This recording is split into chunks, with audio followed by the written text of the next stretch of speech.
farmers are now registered in our database, making it possible for us to plan our agriculture, to plan how to distribute seeds, to plan how to distribute fertilizer, to make sure that we get rid of cartels, to make sure we get rid of brokers and middlemen and people who undermine farmer earnings. The net result is that today, number one, mumesema mnakuza kahawa hapa. Si ni kweli? Ile kahawa ilikuwa inauzwa shilingi 60 kwa kilo moja. Leo kahawa inauzwa 110, 120, 140 kwa kilo moja kwa wakulima. Farmers are making more money in coffee. Ile maziwa ilikuwa inauzwa 35 shillings kwa mkulima.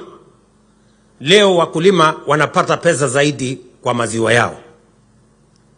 Ile mambo ya chai ilikuwa na matatizo. We have straightened our tea sector. Farmers are making more money in tea. Nyinyi wakulima wa miwa, mnajua ile Kisirani ilikuwa sekta ya miwa. Tulikuwa na watu wa jeuri walikuwa wamejaa hii sekta ya miwa. Wengine ndio walikuwa wanaamua. Kulikuwa na wengine hata huko Kakamega mlisikia. Nikafika huko Kakamega nikakuta watu wa jeuri, wa kiburi mingi. Mpaka nikawaambia nyinyi mambo yenu ni matatu. Ama hamukusikia niliwaeleza huko? Si niliwaambia? Sasa sekta ya sukari tumenyorosha. Pale mnajua serikali ilikuwa inalipa wakulima. Imagine. Mkulima analete miwa yake soni. Miwa inasagwa, inauzwa, mkulima hajalipwa, ati tunatafuta pesa ya serikali kuja kulipa mkulima. Na alilete miwa hapa kwa kampuni. Nani alichukua miwa yake? Sio ni ukumbavu? Ama ni ujinga? Ama ni yote mbili? Honestly. Sawa sawa. So, sasa hii sekta ya miwa, I want to tell you, nimepatiana amri, tumelete watu wa private sector, amri sasa mkulima. Alikuwa anapeleka miwa yake, anangoja miezi 6, atikulipwa. Anangoja mwaka moja, atikulipwa. Amri sasa nimepatia hawa watu ambao tumewapatia management, ya Nzoia, ya Chemelil, ya Moroni, ya Soni, ni kwamba mkulima akilete miwa yake in 1 week alipe pesa yake. 1 week. Na wasipolipa in 1 week, munipatie habari. I will sort them out. Nyinyi mnanielewa? Wafanyikazi walikuwa wanalipwa na serikali. Imagine. Mtu ambaye anafanya kampuni ya Sony hapa, ati mimi nilipe kutoka niende nitafute pesa ya serikali nimlipe. Hanifanyii kazi, anafanya kazi Sony. Iko haki hapo kweli? So these people watalipa wafanyikazi on time, watalipa mkulima every week, na mimi nitarudi hapa December kulipa bonus ya wakulima. Nasikia mkulima? Wewe ambaye unalete miwa yako hapa Sony, ama unapeleka kwa zile kampuni zingine zote, we have agreed that vile wakulima wa chai na kahawa wanalipwa bonus, pia mkulima wa miwa alipwe bonus. Na mimi nitakuja hapa Sony December kulipa bonus ya wakulima wa Sony, and we are going to pay in all the other factories. Tulianza this year na wakulima wa Mumias. For the first time in the history of Kenya, we paid bonus for farmers in Mumias. We are going to do the same in Sony and all the other factories. Nyinyi mnanielewa? Kwa sababu we must transform our agriculture. I undertook, nilisema ya kwamba we are going to transform agriculture. Agriculture is going to put money in farmers' pockets and is going to assist us in food security. Ile bei ilikuwa imefika ya unga 240, sasa iko 160, sasa zingine inakuja mpaka 140, and we must continue to make sure that we bring down the cost of food so that we can bring down the cost of living, so that every citizen can live in a country where they are proud to be citizens. Tunaelewana jameni? So maneno ya kilimo, I can proudly stand here and tell you we have transformed the agricultural sector. That transformation is still continuing. Sasa tutaelekea kwa mimea zile zingine. Hapa kwenu tuko na kuja hapa, si ndio? Ya mambo ya rice. Hapo ndio bado tuko na matatizo kidogo. Tulikuja hapa, tumeongeza sehemu ya kupanda mchele. Sasa tunataka kuongeza another 9,000 acres hapa kwa kuja hapa. Na nataka nimwambie waziri wangu bwana John Mbadi, tutatafuta milioni 500 ingine ya kuweka hapa kuja, so that we can expand the infrastructure and make sure that we grow enough rice in Kenya. Saa hizi inaendelea katika sehemu mbalimbali. Tuko na rice kule Mwea, tuko na rice ambayo tunataka kupanua hapa Ahero, tuko na rice pale Bunyala, tuko na rice ingine ambayo tunaanzisha kule Bura na kule Tana Delta. Because we want to stop the importation of food into Kenya, we want to grow our own food and be a food secure nation. Ni mnanielewa my friends? By 2027, mwisho ya 2027, Kenya will be a net exporter of sugar. Tayari tumepatiana leseni 4 za kampuni mpya ya sukari. Because we want to make sure. Na wakulima wamefanya bidii, wameongeza sehemu ambayo wanakuza miwa by another 200,000 acres. So progressively, we not only want to be food secure, we not only want to have enough sugar in our country, but we also want to begin the process of export. I want to encourage all farmers, wakiwemo wakulima wa hapa Migori, so that we can move together ili tusiwe inchi omba omba. Ni mnanielewa? Mnataka tuwe inchi ya kwenda kuomba chakula kutoka dunia nyingine? No, we cannot go there. So that's what we must do. Jambo la 4 ambayo nilikubaliana na nyinyi ni maneno ya elimu. Niliwaeleza ya kwamba education is the greatest empowerment any nation, any society, any community can give to its future. Elimu ndio kitu ya muhimu sana, kwa sababu ndio inatupatia usawa. Yule Nelson Mandela alisema, education is the greatest equalizer. Education is what makes the children of the poor and the children of the rich the same once they have education. Ni mnanielewa? Na ndio sababu hiyo 2022 nyinyi mnajua tulikuwa na matatizo makubwa ya CBC. Tulikuwa na matatizo makubwa ya gap ya walimu ama upungufu ya walimu. Tulikuwa na matatizo makubwa katika universities zetu. Almost 23 universities were almost bankrupt. Actually, they had been declared bankrupt because of the funding model that did not provide adequate resources for teaching at our universities. What have I done? The first thing I did wakati nilingia ofisi, nikatengeneza presidential task force.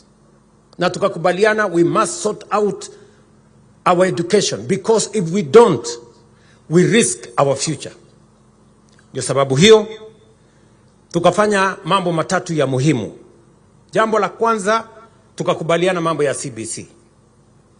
Wazazi hawakujua hii CBC junior school iko secondary, iko primary.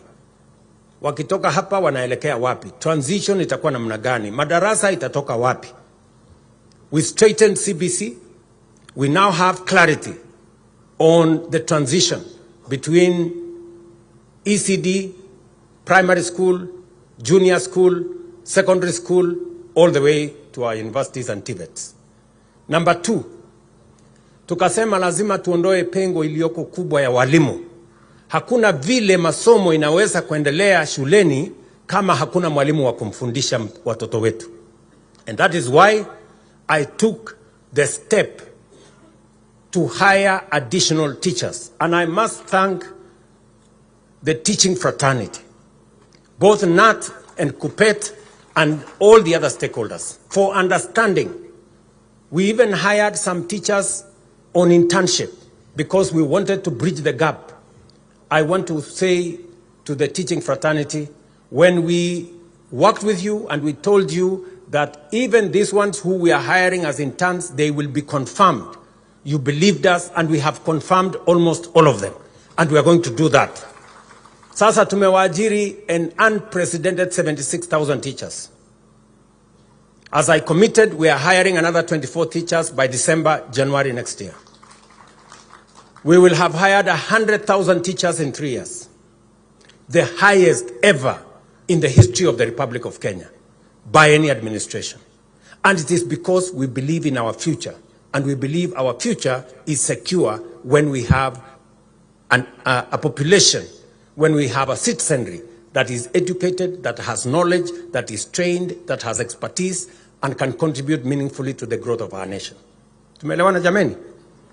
Hawa walimu wa NAT, they will confirm that we have hired 76,000 teachers. Ni kweli ama si kweli walimu? Si ni kweli? And we are on the way hiring another 24,000.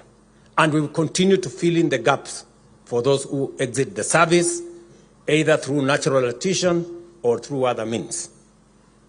Number three, tumerekebisha ile masomo katika university, funding ya university na TVETs. Ile funding ya zamani ilikuwa haina mpango ya sawasawa. We now have a student-centered funding model that makes sure that every student is attended to on the basis of their ability, so that no child is left behind. Tumesema watoto kutoka jamii maskini walipiwe na serikali ya Kenya 90% scholarship kwa university ama kwa TVET, so that kila mtoto wa Kenya apate nafasi ya kusoma na mtoto wa Kenya asikose masomo kwa sababu mzazi wake hana uwezo. That is the funding model we have put. We have added resources, almost 130 billion shillings to the education sector. Muliona juzi tuliongeza hata pesa ile ambayo inaenda katika Higher Education Loans Board by another 5 billion shillings, so that we can cater for all our students. Tumejenga madarasa tukiungana na hao wabunge, madarasa ingine 23,000 kuhakikisha kwamba watoto wetu wanapata mahali ya kusoma, kuna walimu wa kuwasomesha, na tumeweka pesa ya kutosha kuhakikisha kwamba masomo ya watoto wetu wa Kenya iko sawa sawa. That is the commitment I made in 2022. And that is where we are in making sure that our education remains accessible, of high quality and relevant, ili tuweze kusonga mbele tukiwa pamoja. Jambo la 5, tulikubaliana na nyinyi, kwa sababu mimi lazima niwapatie report card. Si ndio? Jambo la 5 ambalo tulikubaliana na nyinyi ni mambo ya afya. Pale nyuma tulikuwa na matatizo makubwa sana kwa mambo ya matibabu. Watu wengi wanakuwa wagonjwa, wengine wanakosa kwenda hospitali kwa sababu hawana pesa, wengine wanaenda hospitali, gharama ya hospitali inapanda, unalipishwa ukienda health center, unalipishwa ukienda dispensary, unalipishwa ukienda level 4, ukienda huko bili ya hospitali inafika 1,100, 200, 500, milioni 1, unauza ng'ombe, unauza shamba, unafanya harambee, unahangaika, umaskini inakuja nyumbani.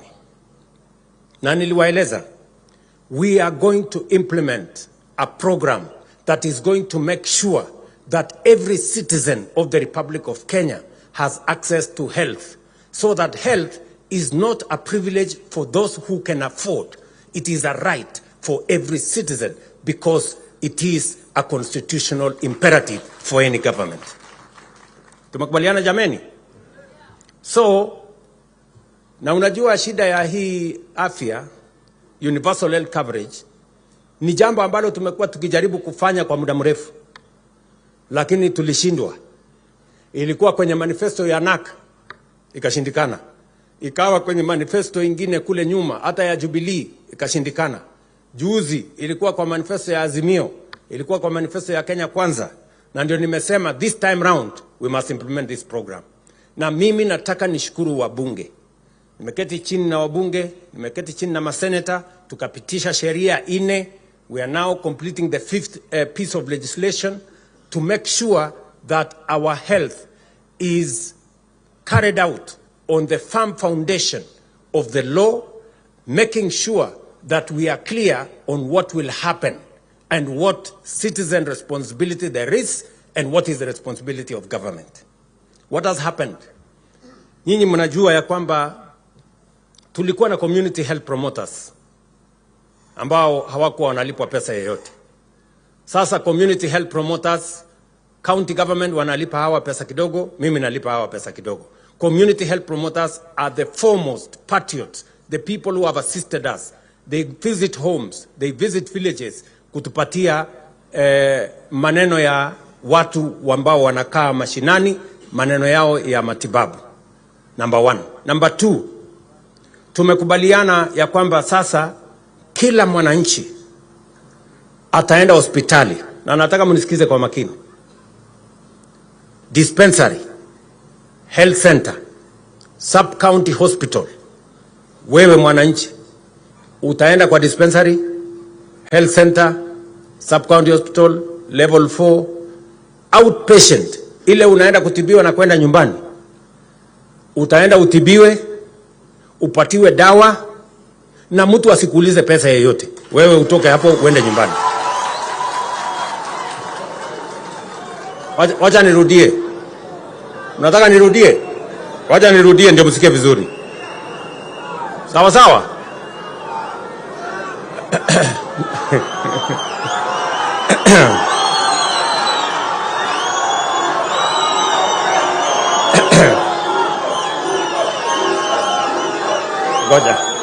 Ngoja. Sikizeni. Tunaelewana watu wa Migori? And as I talk to the people of Migori, I am talking to the people of Kenya. Hospitali yeyote. Sawa sawa? Nilikuwa na mkutano juzi na magavana wote, na nilirudia jana nikiwa pale Homa Bay kwamba hospitali, sisi kama serikali, wabunge hawa wamepitisha budget ya shilingi bilioni 21 pesa ya Kenya kuhakikisha ya kwamba mwananchi ataenda hospitali, pale kwa dispensary, pale kwa health center, pale kwa level 4 sub-county hospital, atibiwe, apatiwe dawa, na aende nyumbani bila ya kuulizwa pesa yoyote.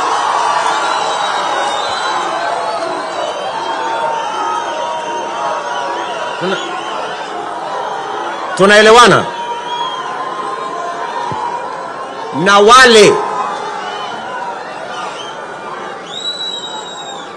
nataka tuelewane watu wa Migori, na wale madaktari, wasimamizi wa zahanati ama hospitali ama dispensary, wale wanalipishwa wananchi, tutawachukulia hatua za kisheria.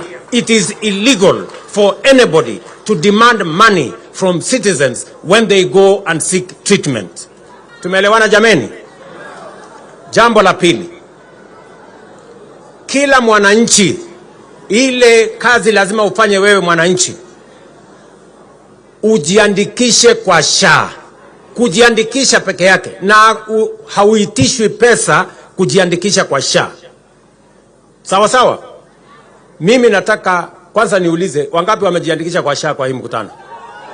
Ala, kila mtu. Kuna wengine hawajajiandikisha. Sawa sawa?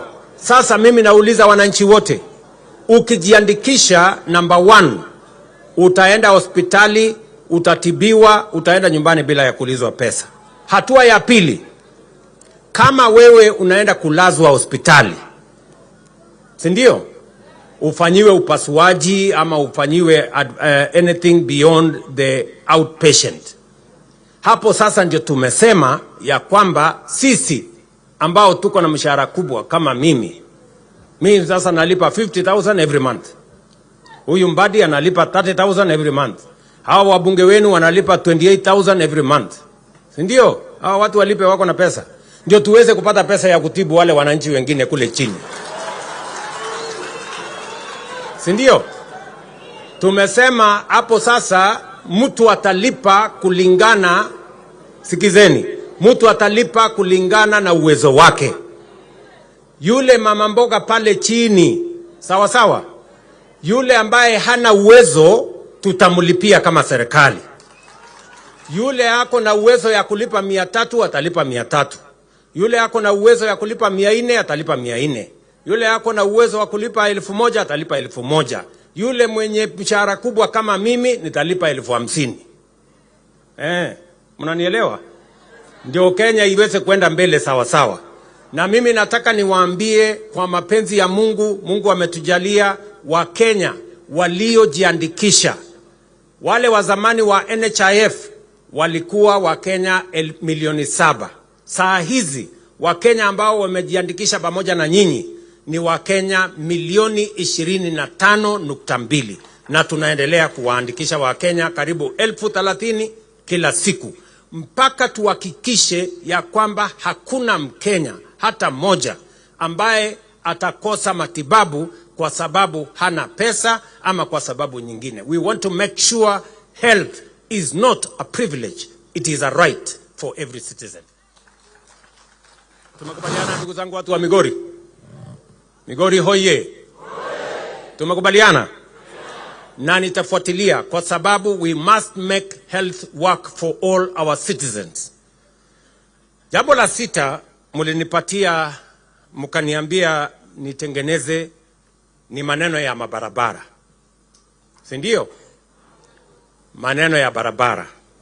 Kwa sababu hapo ndio itatusaidia kuhakikisha kwamba tunasafirisha wananchi, tunasafirisha mazao yetu, tunarahisisha uchukuzi na tunakuza uchumi, ndio tuweze kuondoa umaskini.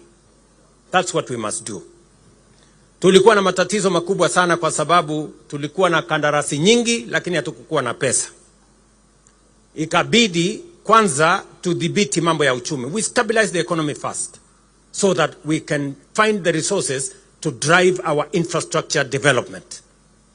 I can now confirm to you the economy is stable, na sasa tumepata pesa ya kujenga mabarabara zetu. Mwaka huu tumekusanya shilingi bilioni 175 ya kuendesha mabarabara zetu. Tumesema wale makandarasi wote ambao walikuwa wametoroka kutoka barabara zetu kwa sababu hawakuwa na pesa, sasa warudi barabarani. Tumelipa shilingi bilioni 60 the last 3 months to our contractors. We are paying another 60 billion next month. And progressively we will be paying our contractors so that they can go back to our roads, so that we can develop the road infrastructure to support the development of our nation. Hapa Migori, mimi nitawaeleza ya Migori baadaye kidogo. Jambo la mwisho mlinipatia ni maneno ya ajira ya vijana. Vijana hoye! Vijana hoye! Vijana wa Migori hoye! Nataka mnisikize kwa makini. Kwa muda mrefu tumekuwa tukizungumza juu ya ajira, lakini we have never had a deliberate intentional plan to create jobs as a nation. For the first time, this time, we decided that we are going to have deliberate, intentional, practical interventions and programs that will create opportunities for the young people of Kenya to work. And I am going to give you 5 of them. Vijana nataka msikize kwa makini. Sawa sawa? Program yetu ya housing, nimesikia mkiongea hapa. Program ya housing iko na sababu nyingi. Lakini sababu kubwa muhimu kwa program ya housing ni ajira ambayo inapatia vijana wetu. That is the biggest contribution of housing to the development of our nation. The program gives opportunities for young people to work. Saa hizi nikiongea na nyinyi, katika ile program ya housing ambayo tunajenga manyumba 1,160 kwa sasa, zikiwemo nyumba 7,000 hapa Migori. Ajira tumepatia vijana 320, na tumesema in the next 2 months tunataka double the number of young people working in our housing plan from 320 to 640. Vijana mnanisikia? Kama wewe ni architect, kama wewe ni engineer, kama wewe ni plumber, kama wewe ni mason, kama wewe ni carpenter, kama wewe ni electrician, kama wewe ni hata mtu ya mkono, pale kwa housing kuna ajira, na tunakuhitaji ndio uweze kutusaidia kusukuma taifa letu la Kenya. We have advertised for internship for another 10,000 young people, graduates who are university and graduates who are technical training colleges, so that they can help us support the housing program. The Public Service Commission has already put out the advert. Vile vile tumehakikisha kwamba katika hiyo program tunajenga masoko. Hapa kwenu tunajenga soko 18. Tunahitaji vijana wa kufanya kazi kule. Hapa tumeanzisha ujenzi pia katika taifa letu la Kenya ya mambo ya hostels ya vijana. Pale pia tuko na nafasi ya ajira ya vijana wetu. So, young people, there is opportunity for you to work in our housing program, in our markets program, in our hostels program, because we want to get young people to work in that sector. Agenda number 2, usipopata kazi kwa housing, ama kwa market, ama kwa hostel, uko na nafasi nyingine ya kutafuta ajira. Tuko na infrastructure ambayo tunajenga sasa, zingine ziko tayari, zingine karibu zinakamilika, ya digital infrastructure. Pale utapata ajira kwa ICT hub. Utaenda kwa Jitume Center, utapata ajira.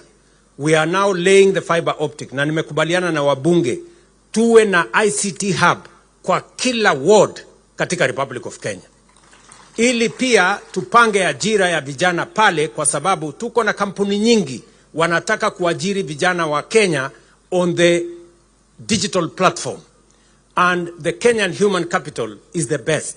So wewe kijana ujue ya kwamba unaweza kutafuta nafasi pale kwa housing, unaweza kutafuta nafasi pale kwa ICT hub, ama kwa Jitume Center, ama kwa zile programs zingine ambazo tunaendelea katika hiyo sekta ya mambo ya digital jobs. Jambo la 3, pia tumepanga nafasi ya vijana wa Kenya kufanya kazi nje ya Kenya. Mimi nataka wazazi wanisikize vizuri.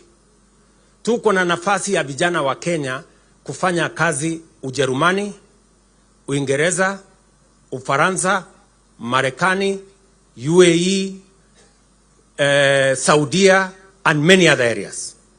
Na tayari tumesign bilateral labor agreement. Pale nyuma watoto wetu walikuwa wanaenda wanateseka kwa mambo ambayo hayaeleweki. Kwa sasa tumeweka mpango ya serikali ya sawasawa. Niliweka state department maalum ambayo inaitwa State Department of Diaspora, ambayo itashughulika na wale vijana wa Kenya wote ambao wako nje ya Kenya, tuweze kuhakikisha kwamba wanaishi maisha sawasawa.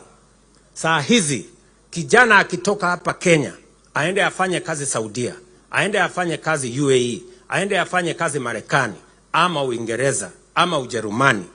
Sasa tuko na mpango ya sawasawa, kwa sababu tunajua anaenda kufanya kazi wapi, kampuni anaenda kufanya kazi inaitwa nini, analipwa pesa ngapi, na akipata shida tutamsaidia kwa njia gani arudi nyumbani ama tutatue matatizo ambayo yako nayo.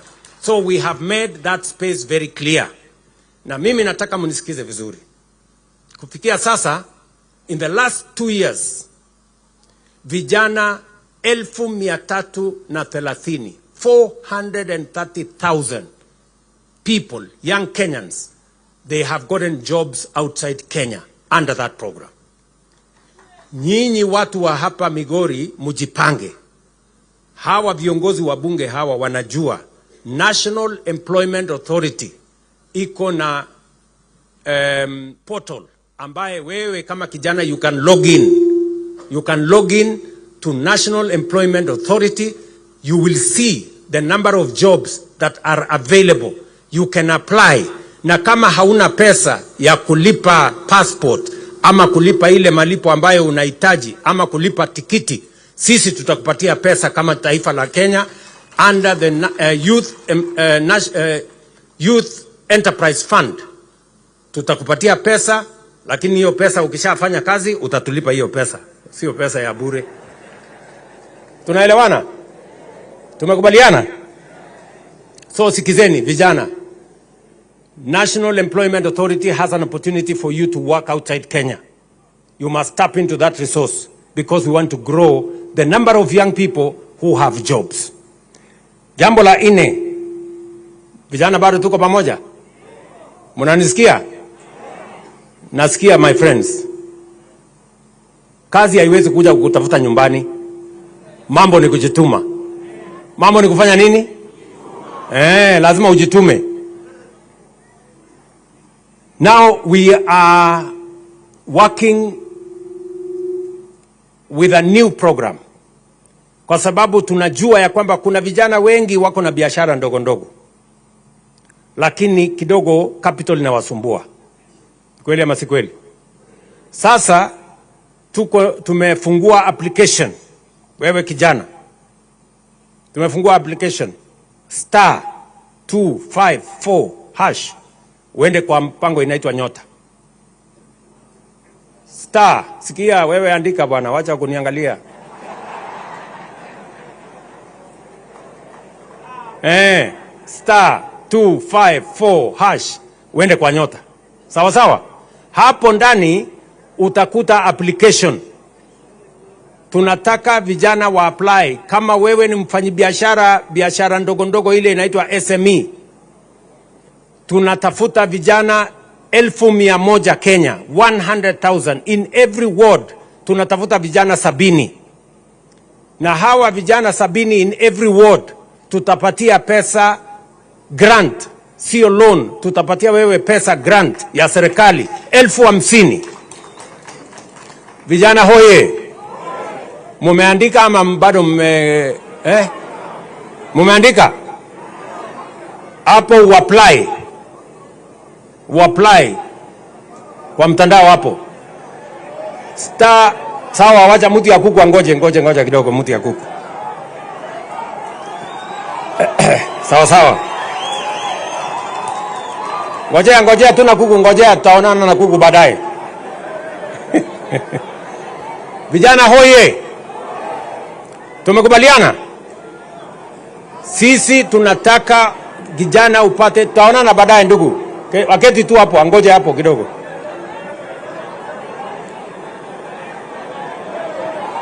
Vijana tumekubaliana? Angoje tu hapo, keti hapo, keti chini. I'll see you later. So tumekubaliana? Asante sana. So vijana, mimi nataka tuelewane kwa sababu I want to change your future. Vijana mnanielewa? I want to change your future. Hii si maneno ya mzaha bana, si maneno ya mchezo. Maisha yenu tunataka ibadilike. Na maisha yenu haiwezi kubadilika kama hatuna mpango kamili. We must have a plan that will help us give opportunity to the young people of our nation. Jambo la tatu, la nne ama la tano. Pia tuko na program ambayo tunaita Climate Works. Hiyo program ya Climate Works is going to give us opportunity to hire another 200,000 young people across Kenya. Vijana, mimi nataka mjipange hapo kwa Climate Works. We are going to explain to you how you are going. Ile ilikuwa inaitwa kazi mtaani zamani. Sasa tumeibadilisha China kwa sababu we wanted to have proper outputs. Tunataka tutasaidiana na nyinyi kuhakikisha kwamba we do more greening, we do all the other things that are important so that we can take Kenya forward. Mwisho, Mimi nataka nirudi hapa sasa Migori. Nimewaambia report card yangu ya kubadilisha hii Kenya kutoka kwa uchumi kwenda kwa kilimo, kwenda kwa masomo, kwenda kwa matibabu, kwenda kwa barabara, kwenda kwa ajira. Hiyo ndio mpango kazi mulinipatia, and I have a report card on what you, the people of Kenya, you, the people of Migori, gave me an opportunity to lead this great nation that we all love. Mimi nawauliza ndugu zangu watu wa Migori, sawa sawa, kuna siku tutakuja kuongea mambo ya siasa, si mnajua hivyo? Sasa tupange mambo ya kazi. Wale ambao wanataka kutuletea mambo, tunataka tuambie mambo bado mos. Ngojeni, mambo bado, si ndio? Na wasingoje tu bure, wajipange. Tunaelewana? Unajua kuna watu wanafikiria ati wataturudisha nyuma kwa ile siasa ya maslogan. Oh, Ruto must go. Oh, sijui nini. Hiyo haitakufikisha mbali. Hawa wa Kenya wanataka kujua Ruto amebadilisha uchumi. Nyinyi mko na mpango gani? Sisi tuko na mpango ya uchumi, tuko na mpango ya matibabu, tuko na mpango ya masomo, tuko na mpango ya kuajiri vijana. Nyinyi mbali na ile slogan mko naye, mpango yenu ni gani? Kwa sababu Kenya imebadilika, my friends. Kenya sio ile ya zamani ya kupumbaza wananchi na kuwaambia, kuwapigisha story mingi ati alafu wakupigie kura na wewe huna mpango ya kufanya chochote. Those days are gone. Wa Kenya sasa wako makini, wanataka kujua mpango ya kila kiongozi. Lakini kama huna mpango, na wewe huna chako katika taifa letu la Kenya. Ni kweli Migori ama si kweli bwana? Ni kweli ama si kweli? Na mimi nataka niwaeleze watu wa Migori, hii kazi yote hii nimewatangazia hapa, imewekwa kasi kwa sababu ya ushirikiano na urafiki na undugu na usaidizi wa ndugu mmoja anaitwa Raila Amolo Odinga.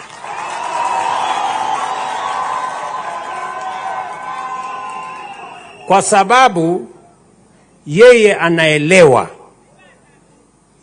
anaelewa kwamba kuna tofauti mkubwa na a plan, an agenda and a program na watu tu ambao hawana mambo ya kuelewa.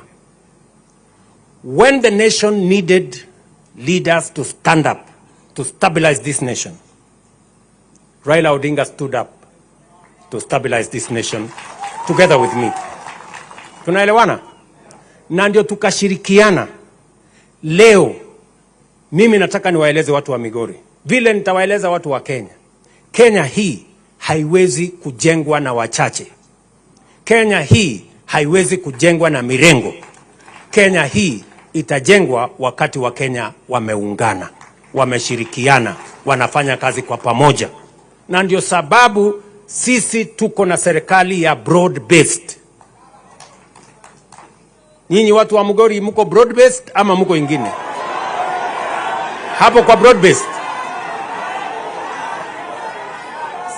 Serikali ya broad based ndio dawa ya kisirani na ukabila na chuki katika taifa letu.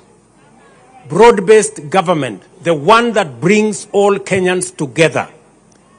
And I must say, the broad-based government has not only stabilized the Republic of Kenya, it has also accelerated the achievement of the aspirations of the people of Kenya, the achievements of our development and our plan to transform our nation. The transformation of Kenya is accelerated because of the unity of purpose that we have as a government and as a people. Ndio mimi nimekuja hapa watu wa Migori niwaulize, Watu wa Migori hoye. Mutatusaidia jameni, tuunganishe Kenya. Ndio hii kazi itembee haraka haraka. Na tuhakikisha kwamba hakuna Wakenya wanawachwa nyuma. Wangapi wanasema tutaungana namna hiyo? Very good. Sasa wacha nimalizie kwa kuwaeleza mambo ya Migori. Migori hoye. Unajua hii Migori ilichelewa siku nyingi. Hii Migori iliachwa nyuma siku nyingi. Ni kweli ama si kweli bwana? Sababu hiyo ndio tumesema katika kupanga mipango ya Kenya, lazima hapa Migori tufanye affirmative action. Na ndio sababu hiyo mambo ya stima hapa Migori County kidogo ilibaki nyuma. And that is the reason why mwaka huu tumeweka pesa shilingi bilioni 2 kuunganisha watu ama manyumba 19,000 mpya hapa Migori kwa huduma ya stima. Na tumekubaliana na Opiyo Wandayi, waziri wetu wa mambo ya stima hapa. Si ndio? Tumekubaliana na yeye kazi ya hapa itembee kama risasi. Mbio mbio. Tumekubaliana. Jambo la pili, program ya housing. Nataka mnisikize. Program ya housing tulikubaliana, tuko na kandarasi ambazo tumepatiana, tuko na zingine tunamalizia za nyumba 7,200 hapa Migori. Tumeweka pesa 15 billion shillings already in Migori County on the housing program. Pesa bilioni 15 haijawahi kupatikana Migori hii ya program ya housing. It is now that it is happening in our time under the broad-based government here in Migori County. Na tuko na nyumba zingine 7,800 ambazo ziko katika procurement. We want to a total of 15,000 housing units in Migori. Ndio itusaidie kupanga ajira ya vijana na pia itusaidie kupunguza watu ambao wanakata mashamba yao ili waweze kutafuta makao, tuweke wananchi mahali pamoja. Vile vile tunajenga soko mpya 18 hapa Migori. Tumeweka pesa ya serikali 3.6 billion to build 18 markets. Tayari 8 markets are continuing. 10 ziko katika zinaanza saizi, and we must complete all these markets by next year. Ndio wananchi, yule mama mboga apate mahali pazuri pa kuuzia mboga yake. Yule mkulima apate mahali pazuri pa kupeleka mazao yake ya shambani, so that we can again develop our grassroots properly. Number 3, hapa Migori tunajenga nyumba za vijana, accommodation in our TVET, in Rongo University, in our KMTCs, hostels ambazo zita accommodate wanafunzi 7,500. And we have committed 4 billion shillings to build hostels in 15 different institutions in Migori County. Kutoka Rongo University, KMTC yetu ya hapa, all the KMTCs that are here, all the technical training colleges, we are under that program. Hapa Migori, pale posta, mahali imekuwa ikihangaika siku mingi. Munafanya hapo, iko kiwanja hapo kidogo ya kufanya maneno. Sasa hapo tumeweka milioni kujengea stadium mpya.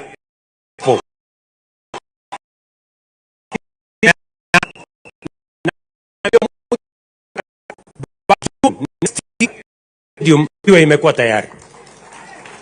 Ni mnanielewa? Mnanielewa watu wa Migori? Migori hoye. Vile vile maneno ya blue economy. Watu wa Uhuru Bay, nilienda kule, wakaniambia ya kwamba hiyo Uhuru Bay imesahaulika, na ni kweli, na ni watu wazuri sana watu wa Uhuru Bay.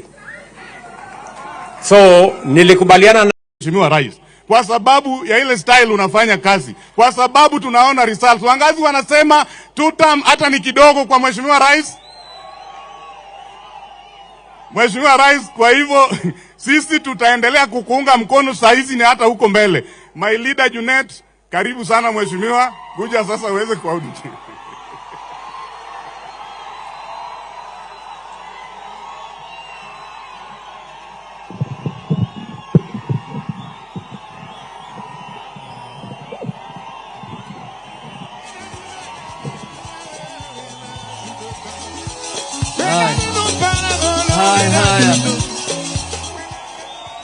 Haya. Mheshimiwa Rais, Your Excellency the President of the Republic of Kenya, Dr. William Samoei Ruto, and Commander of the Armed Forces, wabunge wenzangu, viongozi ya serikali wote, nasema Bwana asifiwe. Bwana asifiwe tena.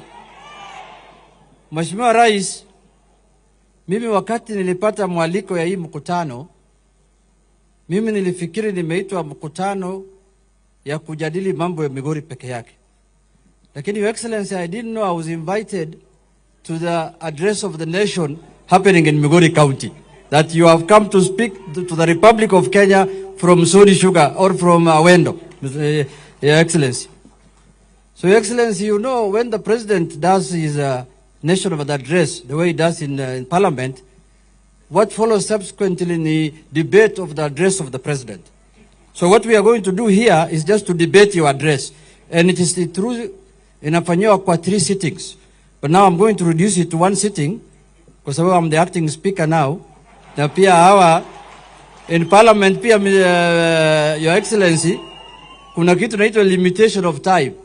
Wanajua wale wanaweza ongea mingi ni mimi naishungwa tu, wengine wanaweza ongea kidogo. Si namna hiyo? Ama nimebadilisha katiba? So tutaita. But Your Excellency, let me say a few things. Your Excellency, we are very happy that tumekuja kutembelea sisi kama watu wa Migori. Na hatujafika bado record ya Homa Bay, lakini umejaribu.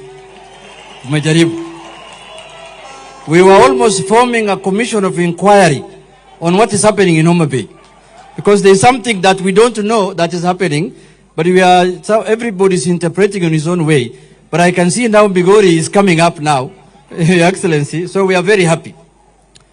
And Your Excellency, I want to tell you that the issues you have addressed here today and the way you have brought out your scorecard, Your Excellency, I can testify here that it is the truth, nothing but the truth. Your Excellency, wakati tulitoka kwa uchaguzi, last election, sisi kama watu wa Azimio tulikuwa na parliamentary group meeting in a place called Masai Lodge.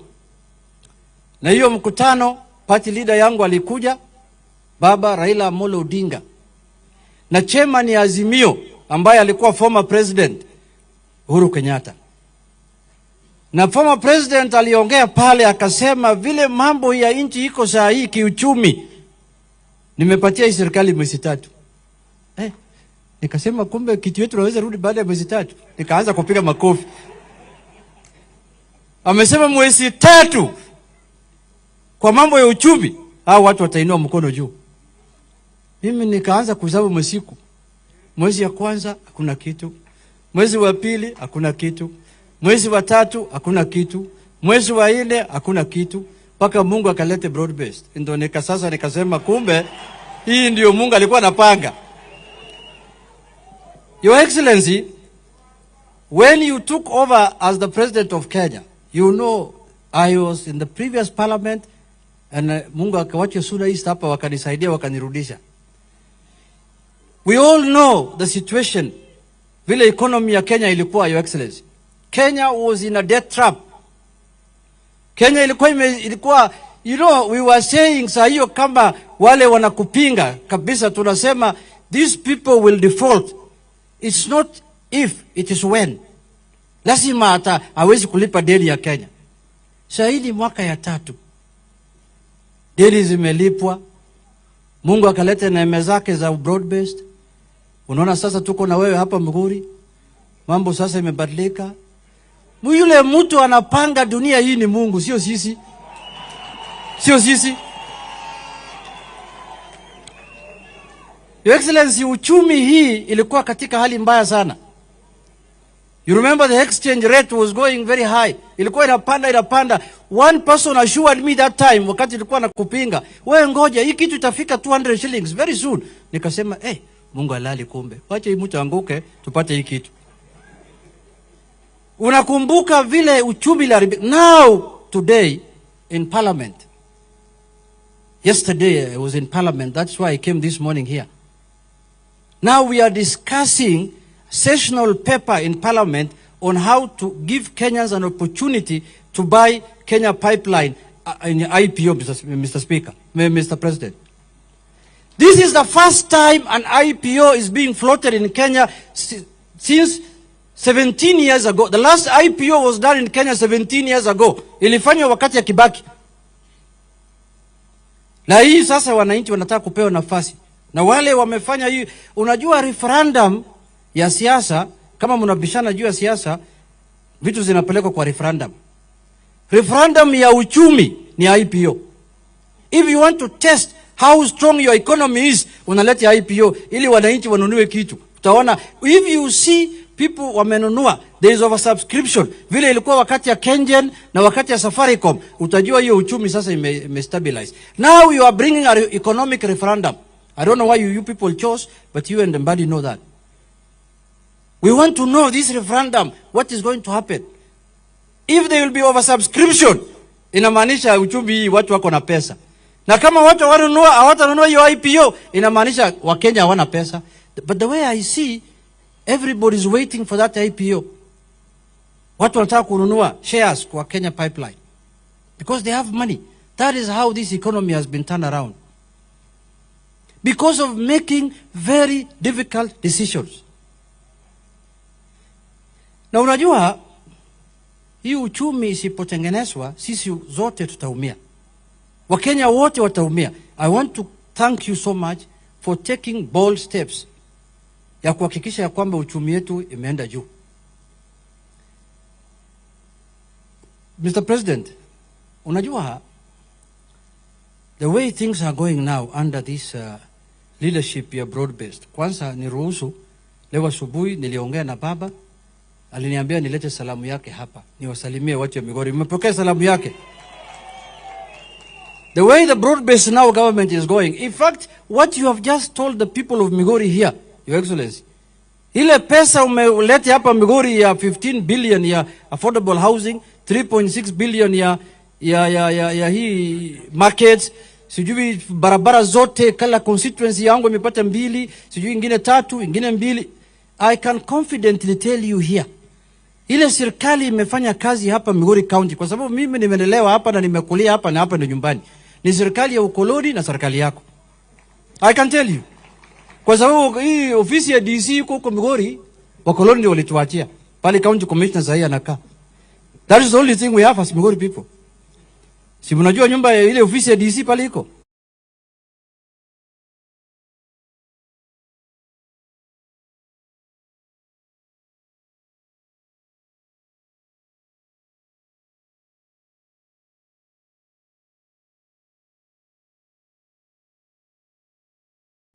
So if we continue like this, and I can tell you, mimi nikiona kupinga, wewe ngoja, hii kitu itafika 200 shillings very soon.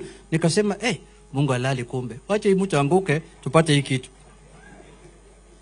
Unakumbuka vile uchumi now, today, in parliament. Unakumbuka vile uchumi now, today, in parliament.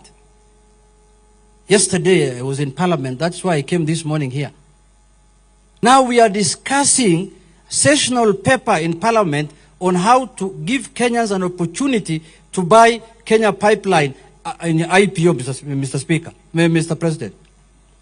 This is the first time an IPO is being floated in Kenya since 17 years ago. The last IPO was done in Kenya 17 years ago. Ilifanywa wakati ya Kibaki. Na hii sasa wananchi wanataka kupewa nafasi.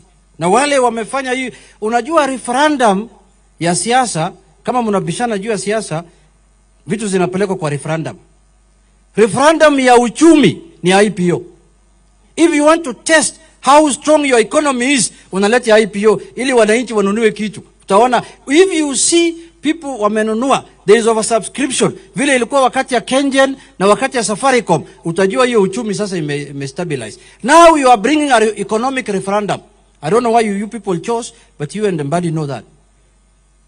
We want to know this referendum, what is going to happen. If there will be oversubscription, inamaanisha uchumi watu wako na pesa. Na kama watu hawatanunua hiyo IPO, inamaanisha Wakenya hawana pesa. But the way I see, everybody is waiting for that IPO.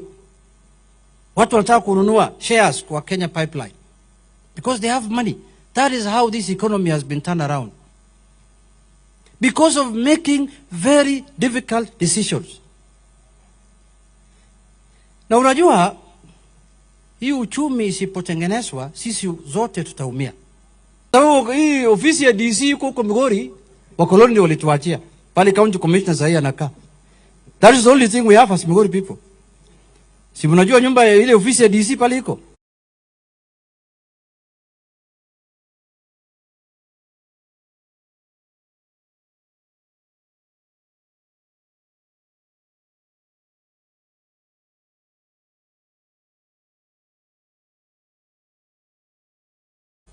So if we continue like this, and I can tell you, mimi ni kiongozi ya bunge, minority leader, na pia ni kiongozi katika chama. Tuliketi chini kama viongozi ya chama katika Central Committee ya chama ambayo inaongozwa na Baba Raila Odinga. And we have resolved that we are supporting the broad-based government. Resolution iko kwa minutes ambaye inasainiwa na Baba. So sisi tutasupport serikali ya broad-based. Kwa sababu we want our country to stabilize, we want our country to develop. Hapo umesema wale walikuwa wanabeba sufuria kwa kichwa, moja yao ilikuwa mimi. But you see, Your Excellency, sahi what is the cost of living is very low. Very low. What is very expensive now is the cost of politics. Ndio iko juu Kenya. Kwa sababu watu wanalete maandamano ambayo sio kama yetu ya sufuria, maandamano ambayo haina maana ya kuharibu vitu ya watu, sijui you don't even know what the agenda is. Yetu at least ilikuwa na sufuria kwa kichwa. We were looking for ugali, we were looking for something. These other maandamano bado sijaelewa maana yake ni nini. So usione sana watu wa sufuria. Watu wa sufuria are very good people. Wakati wanataka kufanya maandamano wako na agenda. They're very good people, Your Excellency. Wako na agenda watu wa sufuria. Iko wengine hawana agenda.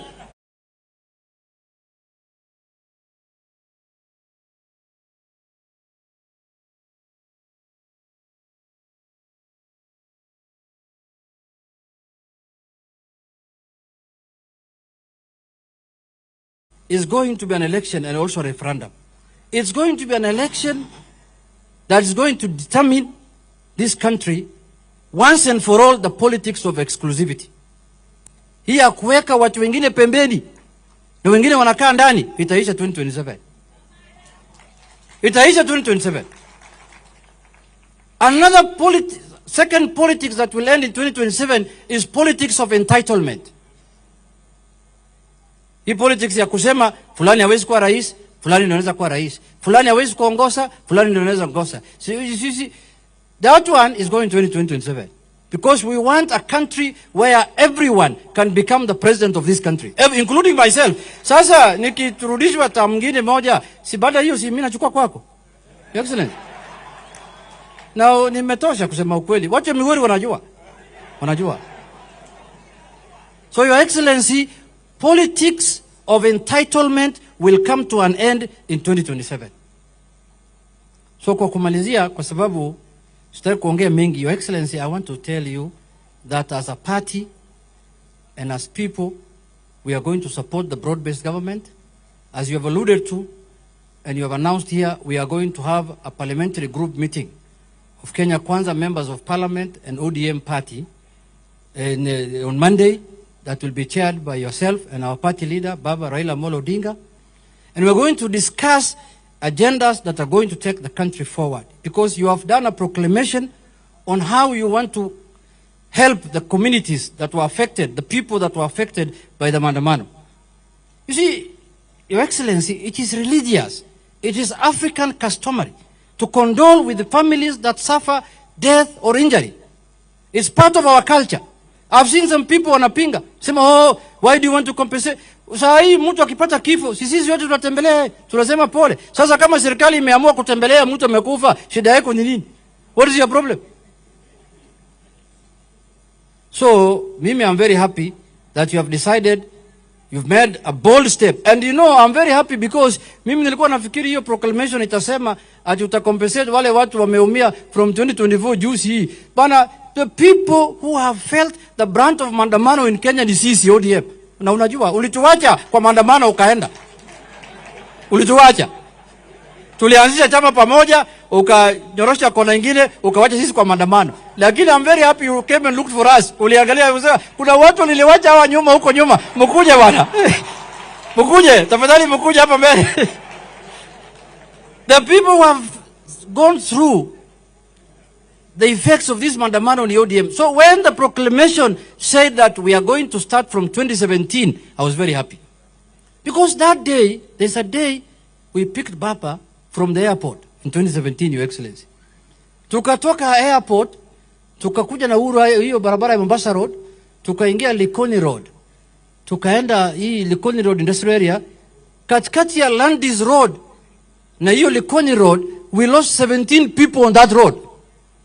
They were shot. Watu wanafikiri maandamano hii ya juu si ya watu kukunya maji ni maandamano. Ulisa sisi maandamano bana. Na saa hiyo kuna register. Ukikosekana mambo yako ni mbaya. So lazima ukue kwa maandamano. Wewe unaona tu kifo na macho yako na unatembea tu. Tuko hapa bahati ya Mwenyezi Mungu na tuko na bahati broad base imefanyika. At least we have seen some sense of government. Namaliza. Your Excellency, waya tupige siasa kwa sababu unajua maendeleo bila siasa haiendi pamoja. Unajua ugali kitoweo yake, samaki yake ni siasa. Sasa president ameleta ugali hapa, unatajenga barabara. Siasa ndio inaleta utamu yake. So Your Excellency, we lost 17 people on that road. So when you said you are going to compensate people from 2017, we were very happy as ODM party. Very happy. Because some of our families that have suffered now will get some level of compensation.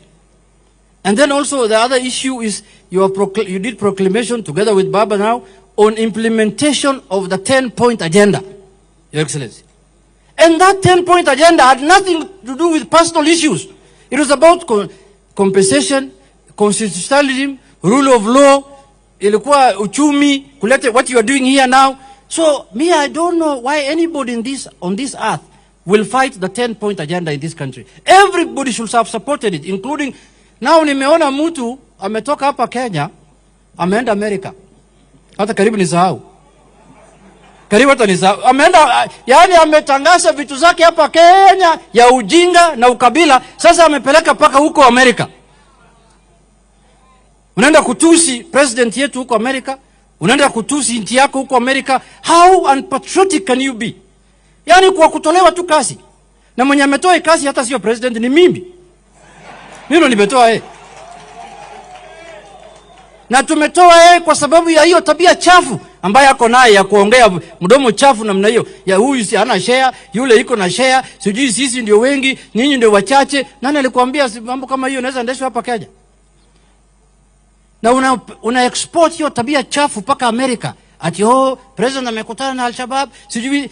Kumbe unajua you can be dressed very well with a suit and a tie and you are a madman. Na wewe ni wazimu tu, unatembea namna hii tu. Because some of the things huyu jamaa anasema ya mambo ya ukabila, hata anasema wale wa Kenya wanaishi huko wasitume pesa hapa nyumbani. My friend, watu wanatuma hapa pesa kwa sababu wanataka kusaidia wazazi yao, vijana yao, watoto yao waliwacha nyuma ili wapate kitu. Unafikiri walikuwa wanatumania wewe na Pastor Dorcas? What's wrong with you bana? Kwa kumaliza, Your Excellency, mimi nataka kusema watu kichaa kama hiyo, we have no time for them. And if we were to get another opportunity to impeach that kind of character, I will do it again. Na sasa hii nimeangalia katiba, niliongea na Otiende Amolo. Ameniambia kuna article 73 ambayo inasema ulete motion kwa bunge ya kusema watu tabia kama hiyo haiwezi ruhusiwa kufanya kazi ya wananchi tena. You cannot hold any public office again. We are going to bring that motion. Mimi ndo nitaleta. Kwa sababu tabia chafu kama hiyo we cannot entertain it. Kwa nasema ati sisi ndio wengi huko. Mimi nimeuliza wewe uko wengi hata huna mtu mmoja kwa Congress. Na wale wa Somali wako huko wako na mwanamke kwa Congress. Mbona wewe hujapata uchaguzi wa Congress? Na wewe unasema huko na watu wengi huko. Mtu bana, ujinga ingine ni ya kuzaliwa naye. Ujinga ya kuzaliwa naye haina matibabu.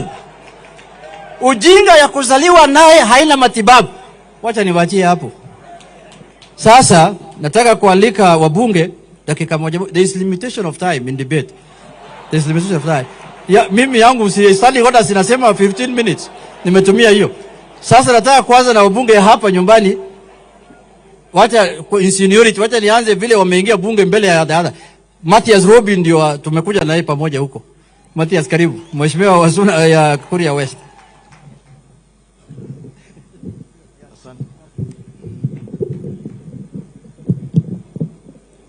Asante sana Mheshimiwa Junet. Your Excellency, Rais wetu mpendwa Mheshimiwa William Samoei Ruto, mawaziri wetu wale wako hapa, wabunge wenzetu na watu wa Migori, hamjambo? Bwana asifiwe. Hebu tusalimiane kwa hewa namna hii. Hebu nione two term. Naona kabisa. Asante sana Rais. Mimi nataka nishukuru sana. Na nataka niambie watu wa Migori, hii ni mchana peupe kabisa, kwamba mimi Mathias Robi, mbunge wa Kuria West, nimefanya kazi na huyu rais miaka sasa hii inaelekea 15. Na mimi nataka niunge yule mzee kwamba rais ni mtu wa kusema na kutenda, na akisema anafanya. Na nyinyi watu wa Migori, kama vile sisi wenyewe tumekuwa pamoja siku mingi, na kama vile tumesema ni kwamba Migori sisi tulibaki nyuma, sehemu nyingi waliendelea, na sasa tumekuja pamoja. Lazima tuunge huyu rais kazi pamoja ndio tuweze kufaulu.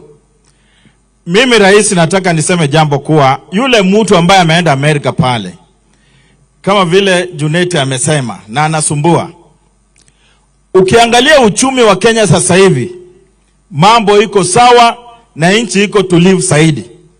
Kama inawezekana tuagize yule mtu hata asikuja hapa Kenya kwa saa hii, akae huko kabisa, asisumbue wa Kenya hapa. Unaona hakuna maandamano hata ile ya pande ile. Na mimi nataka kuambia wa Kenya kwamba sisi ni maendeleo wakati tunachaguliwa. Rais anajua kila area ya Kenya na anatembea. Na hiyo ukabila ndio hatutaki. Yule mtu mkabila sasa vile alienda pande ile mpaka leo amsikii, kila mtu ukitembea kila mahali amani iko. Kwa hivyo tunaomba kwamba ile sheria inaweza kuweka ile mtu hata akikuja afanye kama yule mzee wa kutoka pale wakati alikuja hapa akaambiwa rudi huko Canada. Kwa hivyo rais, wewe ndio unatuongoza na sisi tunafuata nyuma. Na nataka niambia wa Kenya na wale wachache ambaye wanapinga, wale wachache 7 sininywe kabisa. Sininywe kabisa. Sasa wale hawajui rais vizuri, wajue kwamba hiyo 2 term ni rais kwake sana. Otherwise sitaki kusema mengi, najua ni maendeleo ametuletea na sisi tunashukuru sana. Wangapi wanasema rais aendelee kuja Migori kabisa? Rais, unaona hiyo mikono, watu wamefurahi sana. Asanteni sana, mbarikiwe. Gavana kuja amalizie. Mimi sirudi yale nilikuwa nimesema. I just want to acknowledge my deputy Dr. Mahiri Mali huko, hebu simama upunge mkono kwa umati na rais na all the public servants wale tunafanya nao kazi hapa, hebu simameni nione mkono yenyu kwa rais. Asanteni sana. And I'll also, Mheshimiwa Junet, as I descend, we have several permanent secretaries here. and also directors employed by the president, you will acknowledge them. Wale directors, wale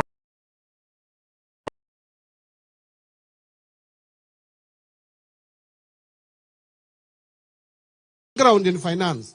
I was wondering what exactly he was telling us. But he was right, Your Excellency. The economy was actually in ICU. But today we are talking a different story. Your Excellency, you have given me an opportunity to work with you very closely. And thank you for supporting me.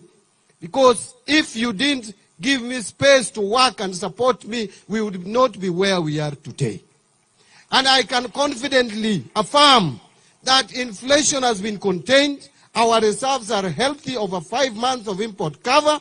The shilling is now stable. In fact, Kenya's shilling has appreciated the most in the world in a period of less than 1 year. Your Excellency, I am confident.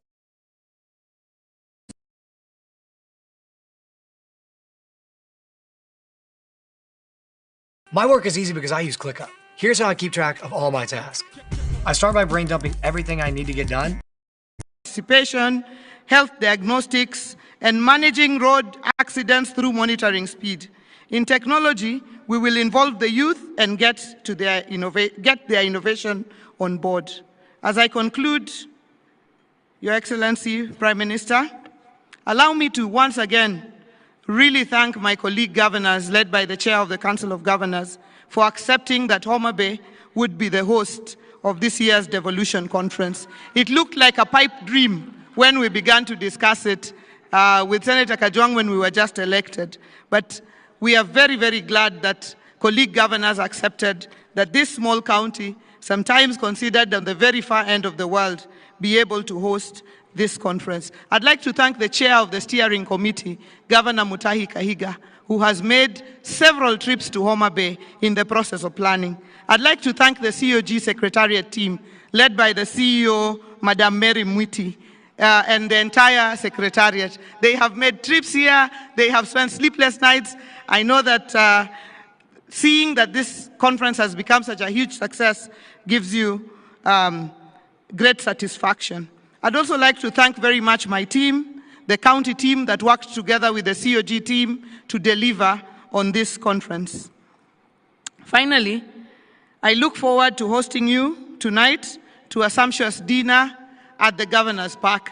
Tafadhali, this evening, there's dinner and ohangla at the Governor's Park. Please do not miss to attend the dinner this evening. Erokamana hinya, God bless you, and welcome once again to Homa Bay County. Let me take this opportunity to welcome to the stage the indomitable chair of the Council of Governors, the Governor of Wajir County, the land of camels, Governor FCPA Ahmed Abdullahi. Tafadhali tumpigie makofi our chairman as he comes to deliver his address.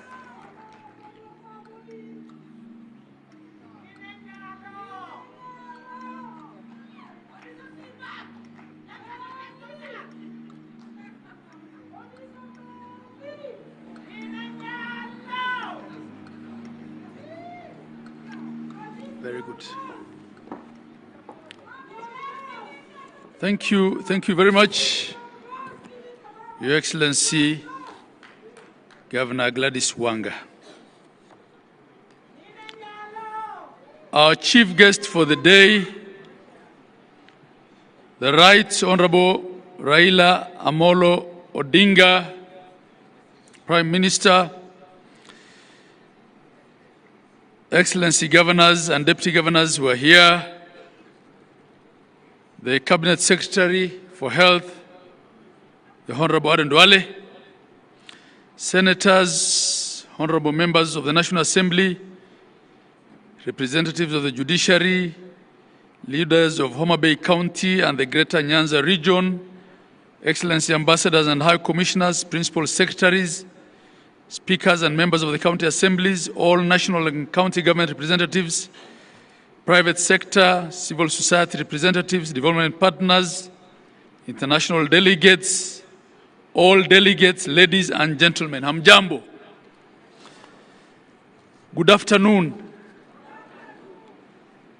Your Excellency, the Right Honorable Prime Minister, let me take a few minutes, first of all, to introduce the governors who are here, who will not have an opportunity to come and say something at the podium. All Excellency governors, please. We have the host governor, Gladys Wanga. We have my vice chair, I think, who's outside. We're expecting the Prime Cabinet Secretary to be here any time. He's probably waiting to receive him. He's gone out with Gladys. And then we have our whip of the Council of Governors. Your Excellency, the Council of Governors has 3 executive committee members who run the affairs of the Secretariat together with the Secretary of Nandi. We have Governor Muthomi Njuki, who is our chair of the Health Committee of the Council of Governors. We have Governor Cecily Mbarire, Governor of Embu County. She chairs resource mobilization for us. We have our Chair of Agriculture, Speaker Emeritus, who is the Governor of Bungoma, Kenneth Lusaka, Excellency Kenneth Lusaka. We also have Governor of Siaya County, James Orengo, Excellency James Orengo. We have the Governor of Kisumu County, who chairs for us the Committee on Lands, Housing, Urban Development, Excellency Professor Anyang. And Your Excellency, the many deputy governors also in attendance. But okay, we have other governors there. Governor Irungu Kangata of Muranga, Governor Simon Kachapin of West Pokot, Governor Dr. Wilbur Otichilo of Vihiga County, and Governor Professor Hilary Barchok of Bomet County. Thank you very much. Excellency, Right Honorable, there were other governors here, but some of them had to attend to other matters. The others? Your Excellency, I was only looking at this side. On that other side, we have Governor Julius Malombe, Governor of Kitui County. He's a returnee governor like me. There are 8 of us who served in the first cohort and were out and were re-elected. Your Excellency, I had a written speech here, but because we're all saying the same thing, I decided today I'll not read it. I'll just talk off the cuff, because the speech that people are waiting for is your speech. But I'll just say a few things, and I hope by the time I finish, the Right Honorable the Prime Cabinet Secretary will be here so that he can speak before you. You are our chief guest for today. So we're also trying to avoid any protocol hitches. Your Excellency, may I take this opportunity to welcome you officially to DEFCON 2025. I want to say that in Kenya, there are different sets of truths. It appears that everyone makes their own set of truths. But there are 3 sets of truths that we all seem to agree on here. And you've heard that from the speakers who are here before me as well. Truth number 1 is that devolution has worked for Kenya. It has delivered. It has done its bit to equalize this country. The Right Honorable Prime Minister, we are not all students of history. No one in this room understands probably better than you. No one understands better than you in this room. Maybe the only other person who I would say has a lot of institutional memory and knowledge on our political history here is Professor Anyang' Nyong'o. No one understands better than you the history of Kenya, the first administration that we had, the system of Majimbo, how the Senate was killed, how they were made to serve the remaining bit of their term in the National Assembly then, and how a seat was created for each senator in their rural district, and with it ended devolution. With it ended Majimbo. Your Excellency, no one understands better than you the struggle for the second liberation, the various drafts that we had, the Yash Balgai team, the Bomas draft, and what then became the final consensus position of forming 47 governments based on the 1992 district boundaries. Devolution was your fight. It remains your fight, Your Excellency.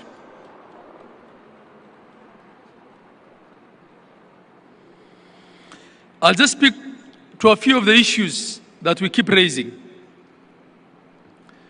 Your Excellency, as Chair of Council, who is serving his second term, I have appreciated that, yes, devolution has been accepted. Yes, it has been given some resources. Yes, it's doing a lot of good work. But the centralist mindset in the national bureaucracy still regards devolution as a spoiler of things. It's still the scapegoat. It attracts more flack, more blame than resources. We still quarrel about the quantum of resources. And Gladys had mentioned that this year, as part of the MOU that you had with His Excellency the President, you had yourself suggested 450. We probably got the highest increase in a long time at about 30 billion, but we're still at 415. We're still struggling with issues to do with timely releases and timely disbursements.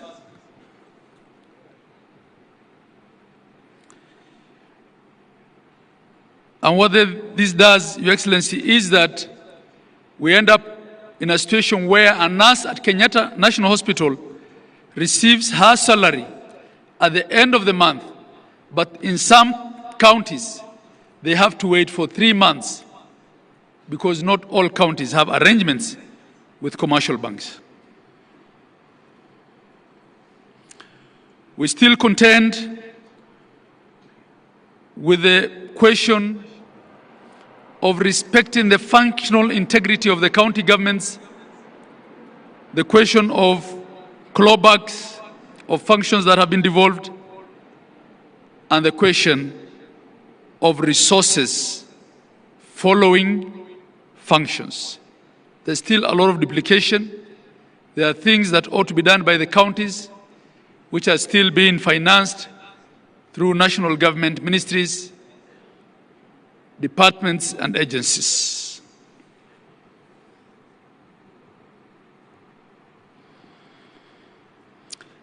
Your Excellency, counties have to still contend, and this is a matter that needs to be looked into, with a duplicity of oversight.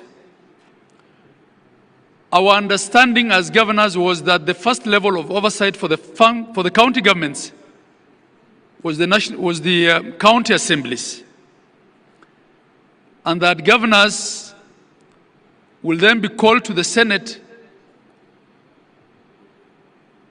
not as the first level of oversight, but to clarify certain things, probably audit reports, annual audit reports. And in fact, having served in the first cohort of governors, we only used to get invitations from the Peak Park Committee then. But now it's become customary that governors have to be called by departmental committees of the Senate. Your Excellency, whilst to date, not a single MCA, not a single member of parliament has had to be recalled. We have had at least 4 governors impeached, and I think there have been as many as 7 or 8 attempts. I had it on my phone. I can't remember offhand. How many? Mary?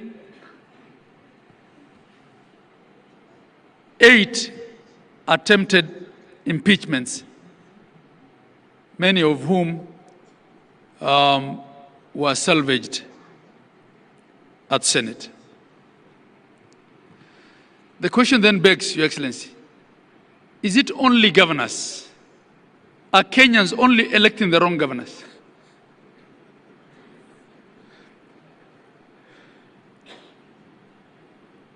Is it only governors that are so bad that they have to be impeached and can't finish their term? Of course, we have one instance of a deputy president that has been impeached. And up to date, I don't think we have a clear impeachment law for governors that sets the threshold. We're still relying on the constitutional provisions and the question of the County Governments Act. Your Excellency, the weaponization of the fight against corruption is another matter that we have to address openly. If you look at the annual budget, it's 10 to 13% of the annual budget that gets devolved, which means 87 to 90% of the budget is still sitting at the center. But this week, Your Excellency, the national media had headlines about corruption in counties, trying to take the thunder out of the Devolution Conference. It's as if the only thing the counties do is corruption. It is not the case. May I also take this opportunity to welcome the Prime Cabinet Secretary.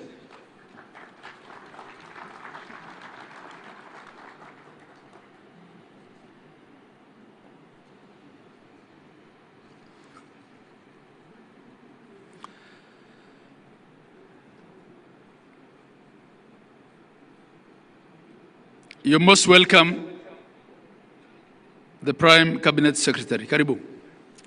I was buying a little time so that you can come in. Thank you. So, Your Excellency, I'll move much faster. So I was talking about corruption. Yesterday, His Excellency, the President, I think, in a very open and clear manner,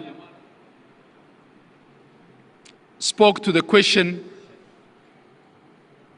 of what I call non-executive corruption. Corruption in other arms of government.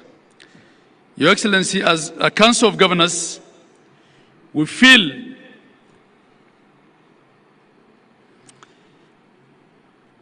that the fight against corruption has unfairly targeted governors, and it has been a case of calling devolution. MPs have pension. Why can't MPs have pension? Why can't governors have pension? Why do we want to pride as a nation that our governors, some of whom have served 2 terms, don't even have? In fact, had it not been for SHA, probably, medical cover. Your Excellency, my colleague from Garissa usually says being a governor is like working in a landmine. You have to buy your peace at every level. I don't think that is what devolution was meant to be, Your Excellency. And I'm saying these things because, coming back to the truths, the second truth is that you are the father of devolution. And I feel comfortable saying these things in your presence because I know you can address them and address all of us effectively on them. And the last truth, Your Excellency, before I call the Prime Cabinet Prime Cabinet Secretary rather, is that you remain the underwriter of political stability in Kenya.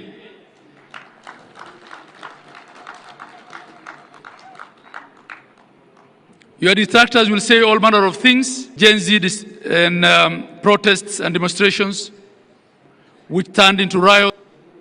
You were magnanimous enough to allow members of your party to join government as ministers so that Kenya can be stable. Your Excellency, without you as our chief guest for today, that's how it has traditionally. Homa Bay hoye! Umwami, the Right Honorable Prime Minister Raila Odinga, all governors present, all our legislators who are present,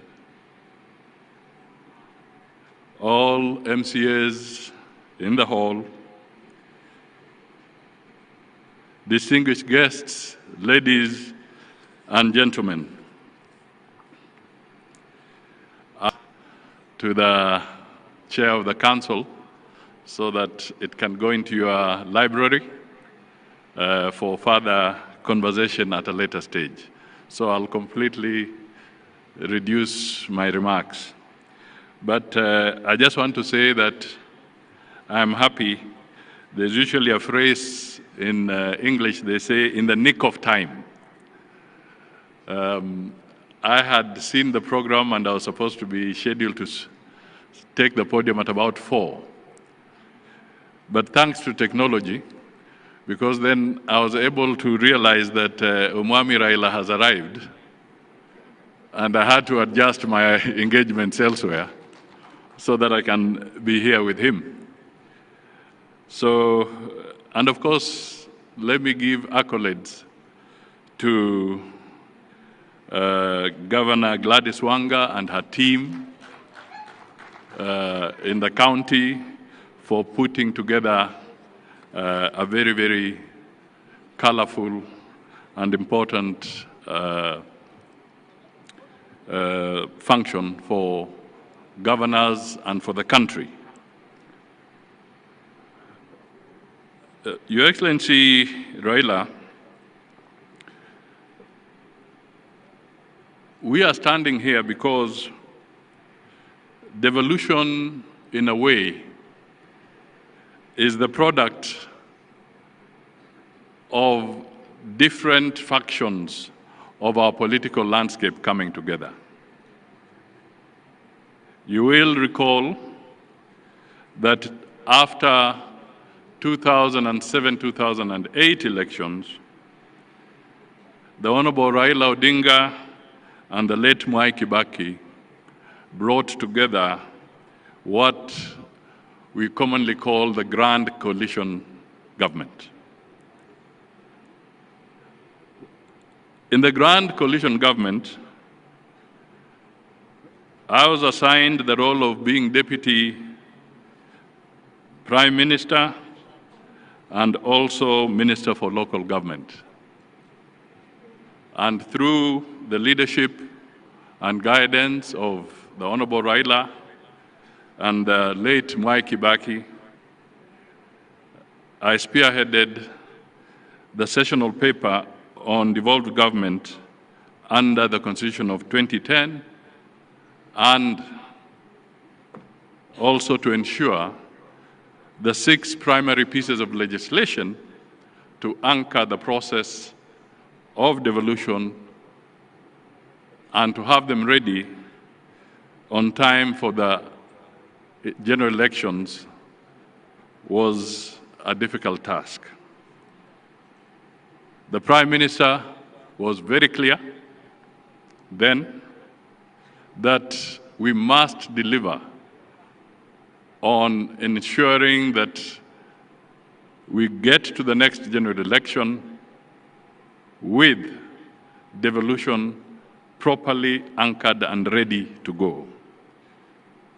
So we did that, and in that parliament, the sessional paper was approved, and attached to the sessional paper were 6 pieces of legislation, which today formed the foundation for the devolved system of government.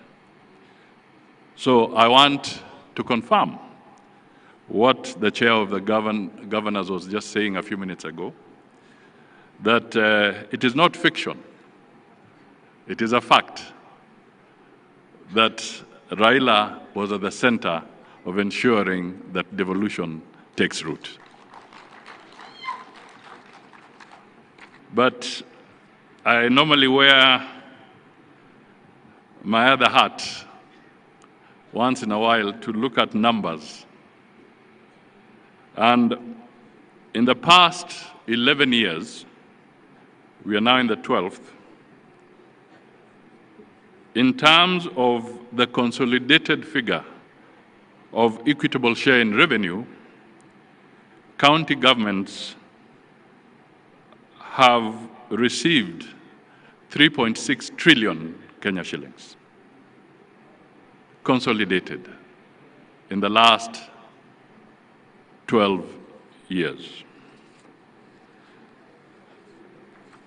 I will not go into the debate as to how you have utilized those resources. I think the best judges are the residents of your counties, and of course, the Auditor General, who from time to time is charged with the responsibility of scrutinizing how public resources have been utilized. Let me also highlight that through the media and previous contributors, there's been a lot of conversation around efficiency, proper utilization of resources, management of the payroll systems across the 47 countries, the effect of mismanagement to taxpayers. So I will not want to speak too much to that. But let me just highlight that we also have a record that there are about 688 delayed projects across 34 counties, valued at about 24 billion Kenya shillings. And in 33, there are also about 40 unutilized projects in 10 counties amounting to about 400 million Kenya shillings. These are issues that we need to look at. And abandoned projects, abandoned or maybe neglected. In 33 counties, we get a figure of about 20 billion worth of abandoned projects. That, again, becomes a matter of grave concern and critical action from our leaders across the board. Your Excellency, let me just pick up one more issue. Well, two more issues, really. One is that good policies are anchored on accurate and hygienic data, whether it is at the national level, at the county level, or even at sectoral level. I would want to urge that all county governments, if they can work systematically to strengthen their county statistical departments and capacity so that accurate and hygienic data can be generated so that we can have a strong basis, data-driven insights into the challenges that face all our counties. Let me also flag something that we need to address, and I mean no ill will, but I'll give a very specific example.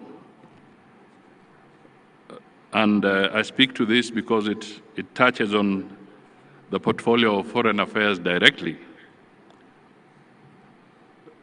Sometimes how we manage investments and foreign investments in our counties is absolutely critical. Let me give you the example of a regrettable case in Meru County involving Leopard Rock Lodge. This was a luxury ecotourism facility which was built by a French investor at a cost of 500 million shillings. In 2019, the previous county administration, I'm not talking of the current one, I'm saying the previous one. That's why I said I mean no ill will. The previous county administration officials allegedly orchestrated forceful eviction of the investor, leading to the destruction of the lodge's infrastructure within Meru National Park. The investor, a French national, had legally leased the land and invested in this facility. But because of local politics, the damage was caused. This gentleman went to court. The courts ruled in favor of the investor, awarding compensation for breach of contract and unlawful eviction. The matter escalated internationally when the French embassy raised concerns with our national government, highlighting the damage to bilateral relations and investor confidence. Ultimately, in May 2025, the national government intervened at a cost of hundreds of millions of shillings, shifting the burden to taxpayers and underscoring how local missteps can impose national costs. So I thought this forum would be important for me to make a passionate appeal to Kenyans in all our 47 counties and leaders in all our 47 counties that competition for foreign direct investment is absolutely essential for growth, for employment, for revenue. And if we do not respect the rule of law in those counties, we cause a lot of damage and the consequences can be very grave. So I wish to encourage that we take corrective action and ensure that investments in our respective counties are properly safeguarded. Finally, let me just talk to the issue that still remains a crisis across the board. And this is garbage collection. Solid waste management. 12 years into devolution, we still grapple with huge heaps of waste, blight in our urban and rural landscapes alike, posing severe threats to public health, the environment, and indeed our national dignity. Let us look at this area carefully. Garbage is big business. It's big business. You all know it, your experts have told you about it. The question is, who is benefiting from this big business? Are we all losing? That, again, I pose as a rhetorical question to the leadership as we review our 12 years of devolution. Perhaps I may want to provoke the leadership of the Council of Governors. Perhaps, if it is not already there, perhaps we can introduce a rewarding innovation and sanctioning mechanism for counties that prove themselves in terms of waste management. Perhaps you can create awards where the resource allocation is increased if a county can properly demonstrate that they are able to deal with the solid waste challenge effectively, and those that may not be able to do so perhaps can be sanctioned so that they can also pull up their socks and not pull the other counties down. It might be, especially in this era of climate-related issues which are in vogue and which are important, maybe we should start looking for the Green County of the Year, the one that really steps out and is able to demonstrate that they are managing this particular challenge and in the process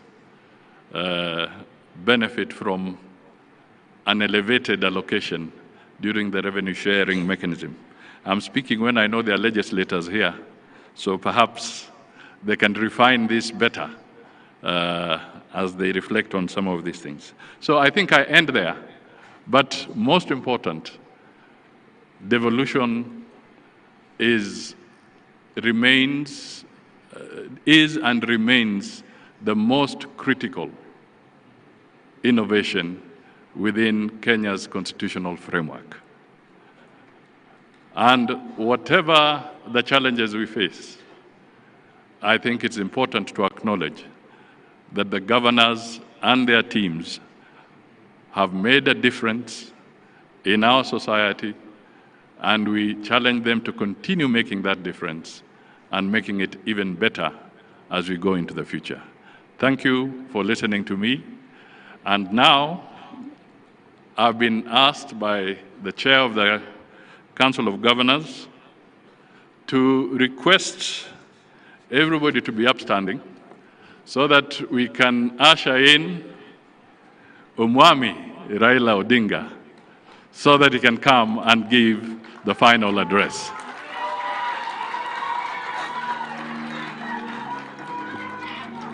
Kama kuna wimbo weka juu.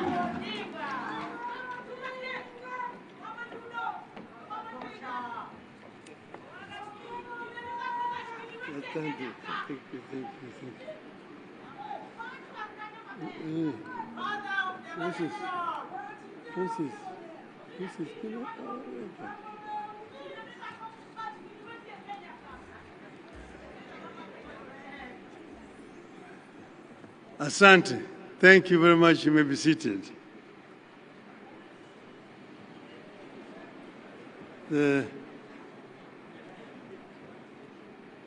the Prime Cabinet Secretary, Mwana Anna, my friend, the Chairman of the Council of Governors, our host today, the Governor of the great country of Homa Bay, all governors who are here, all honorable members of Parliament, distinguished guests, now wana Homa Bay, hamjambo, hamjambo, osaure. Asante sana. I usually call my brother there Mwana wa Anna, and he has done a good job of introducing me here to this audience. I came earlier. I did not know that I was scheduled to talk at 5 o'clock. But I said, now that I'm here, because I'm here, I need to be given a chance to greet the people. So we are very happy that the county of Homa Bay is hosting this conference this year. Now, we've been here just a few months ago when we had a very electrifying Madaraka Day 2 months ago. And it looks like Devolution 2025 is not any different. I was very happy and pleased when I arrived here, and I was taken to a park, just a small park in the Homa Bay, where this county is trying to remember a very great son of this county, the late Honorable Musalia Mudavadi. I was very, very pleased indeed, because Musalia Mudavadi was the architect of the devolution. I myself was very passionate about devolution, but Mudavadi had understood it much better than anybody else. So when we went to Bomas of Kenya, because I had hired him as my consultant. So when we went to Bomas of Kenya, and the debate started in earnest, and then I asked the chairman to give Mudavadi a chance to address the audience. When he spoke that day in Bomas of Kenya, and he spoke for nearly 10 minutes without break. And by the time he finished, the whole hall backed into cheers, and they all cheered by and said that that gentleman should be the chairman of the Devolution Committee. And that is how it became, that Mudavadi became the chair of the Devolution Committee. And as the chair of the Devolution Committee, he navigated very dangerous corners, because as you know, I've been mentioning several times that devolution had then and even today very powerful enemies. He was able to create proper benchmarks to be met, and because of that he became a marksperson. And as I've said several times, Mudavadi would not see the new constitution. In broad daylight, in front of his children, they moved in to his house and shot him and fatally wounded him. So it is fitting that today we are here actually celebrating this day in Homa Bay, not very far away from Mudavadi's home, right just next door here. And today I really want to make an appeal to the Council of Governors, because Mudavadi left a young family, young wife, and children. And if the Council of Governors can see it fit that you create a kind of a fund, a small fund, you can just put in 5,000 shillings a month. That will go a long way to help the family of the little Mumbai. It's an appeal. But then, let's get back to business. And let me begin by declaring a familiar interest. I believe in devolution. I believe in more, not less devolution. I believe in a balance of power between Nairobi and the counties. None should stand in the way of the other. I believe in strong county executives oversighted by equally strong county assemblies. I believe in a Kenya that sees the strength of each of the 47 counties as the strength of Kenya. But let me say, county government are supposed to be oversighted by county assemblies, not the Senate. So therefore, it is unnecessary for Senate to be summoning governors to go to appear before senators in Nairobi. Only the public accounts and the public investment committees should summon not even governors, the chief executives of the county government. It's a waste of time, all the time summoning governors to come to appear before parliamentary committees. Centralism still has strong supporters, but I believe its days are in the past. Centralism comes with some bad habits. It thrives on keeping the whole country waiting for Nairobi to make decisions on very local issues that Nairobi knows little or nothing about. Devolution beats centralism at allowing local people to make decisions on local issues. Decisions affecting only Homa Bay should be taken in Homa Bay or any other country for that matter. Only decisions affecting the whole country should be taken by the national executive in Nairobi. I believe local policymakers bring more insight to local issues, are more likely to be more accountable, transparent, traceable, and named and shamed. But people are now looking for more than proximity. They are looking for performance, productivity, and partnership at every level of leadership. People want counties that are economic powerhouses, not mere administrative units. And you know, we're here because of historical circumstances. We had bigger units, you had regions which had what you call economics of scale.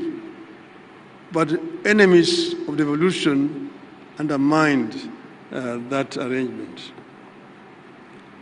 Our focus must now be on leveraging devolution to achieve increased productivity and delivery of efficient and quality of services. Devolution for the people, for prosperity. People need more integration and coordination, not just between the county and national government, but also between counties. We want to see Wajir, for instance, having more collaboration with Garissa or Machakos with Kajiado, and complement each other instead of competing for destruction. So I want to share some reflections on how devolution can be revolutionized and how county and national governments can adopt and lead the country into an equitable future. A future in which we all accept that each part of the country is unique in its own way, has its own history, challenges, strengths, and ambitions. Only when all parts of Kenya pull together in one desired direction will we achieve prosperity for all. The counties are not equal or similar. Even this region, for example, you take Homa Bay, next door is Kisii, you see, and then the other door is also Migori. The three counties are not equal or similar.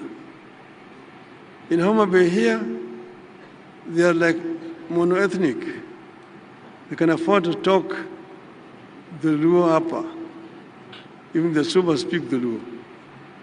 In Kisii, in Kisii they're also monoethnic. When you go to Migori, they are bilingual. There are Koreans there, and there are the Luos there. So you cannot speak Luo in an assembly in Migori. See, in Kisumu, next door, different from Homa Bay. Though they share the lake, Kisumu has an international airport. Kisumu has a railway line. Homa Bay does not have a railway line, does not have an international airport, and so on and so forth. So counties differ. So, where are we at this stage? Devolution is a process, not an event. It is about finding a balance between national and local aspirations. In this regard, we have made some significant progress. The most important step we have made is to make it the core principle behind devolution widely accepted. The principle of doing locally what is best done locally, and nationally only what is best done at the national level. But devolution must undergo continuous review and reinvention. The world is changing fast. So is Kenya. In 25 years from today, just from today, we will be in a Kenya of over 80 million people. Look at 25 years from today, it's just a turn of the century. And today is 25 years from then. From 25 years from now, we are going to have 80 million people living in this country. The eyes of our people will be on their counties. Our counties will either be engines of innovation or bottlenecks of frustration. The choice is ours, and we must choose boldly. We need to watch against the transfer of power and resources from Nairobi only for the same to be hoarded at county headquarters. We have to continuously ensure local communities access the devolved power and resources and have the power to decide where funding goes and how the services and projects are run. The formulation of county integrated development plans must therefore be more serious and truly consultative, not mere procedures. Those CIPDs, DPs, must also be implemented to the letter with much more regular references to the people. Needless to say, we have to cut the controlling hand of the national government. We must continuously push the national government to stop micromanaging counties. We must constantly fight off the national government's instinct to hold power and resources. But let me be clear. References to national government's bad tendencies is not a call for a war between the two levels of government. In all devolved systems, getting money and power from either level is always a struggle. You have to treat the contest as an integral part of the strengthening of devolution and the reason for the two governments to build good faith.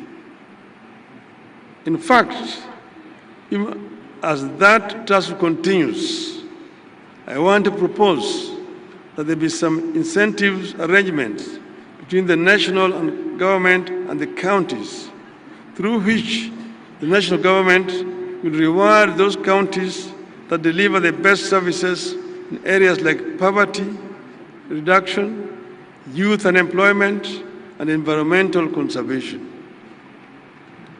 We need to come up with more transparent and independent performance reporting at the counties that gives the public more access to data that it can use to evaluate the performance of their county against others. That data will enable citizens to know, for instance, where it is easier to start a business, access healthcare, do farming, move goods to markets, etc., enabling our citizens to make informed choices in their socio-economic activities. We need a digital devolution in counties. County services, from business permits to healthcare appointments, must be accessible online, in real time, and in local languages. This should go a long way in fighting the scourge of corruption that is taking very deep roots in counties. Our counties must move from being consumers of transfers to producers of wealth through county-led industrial parks, energy autonomy through solar, wind, and small-scale hydro projects, and smart agriculture hubs, among other areas powered by technology.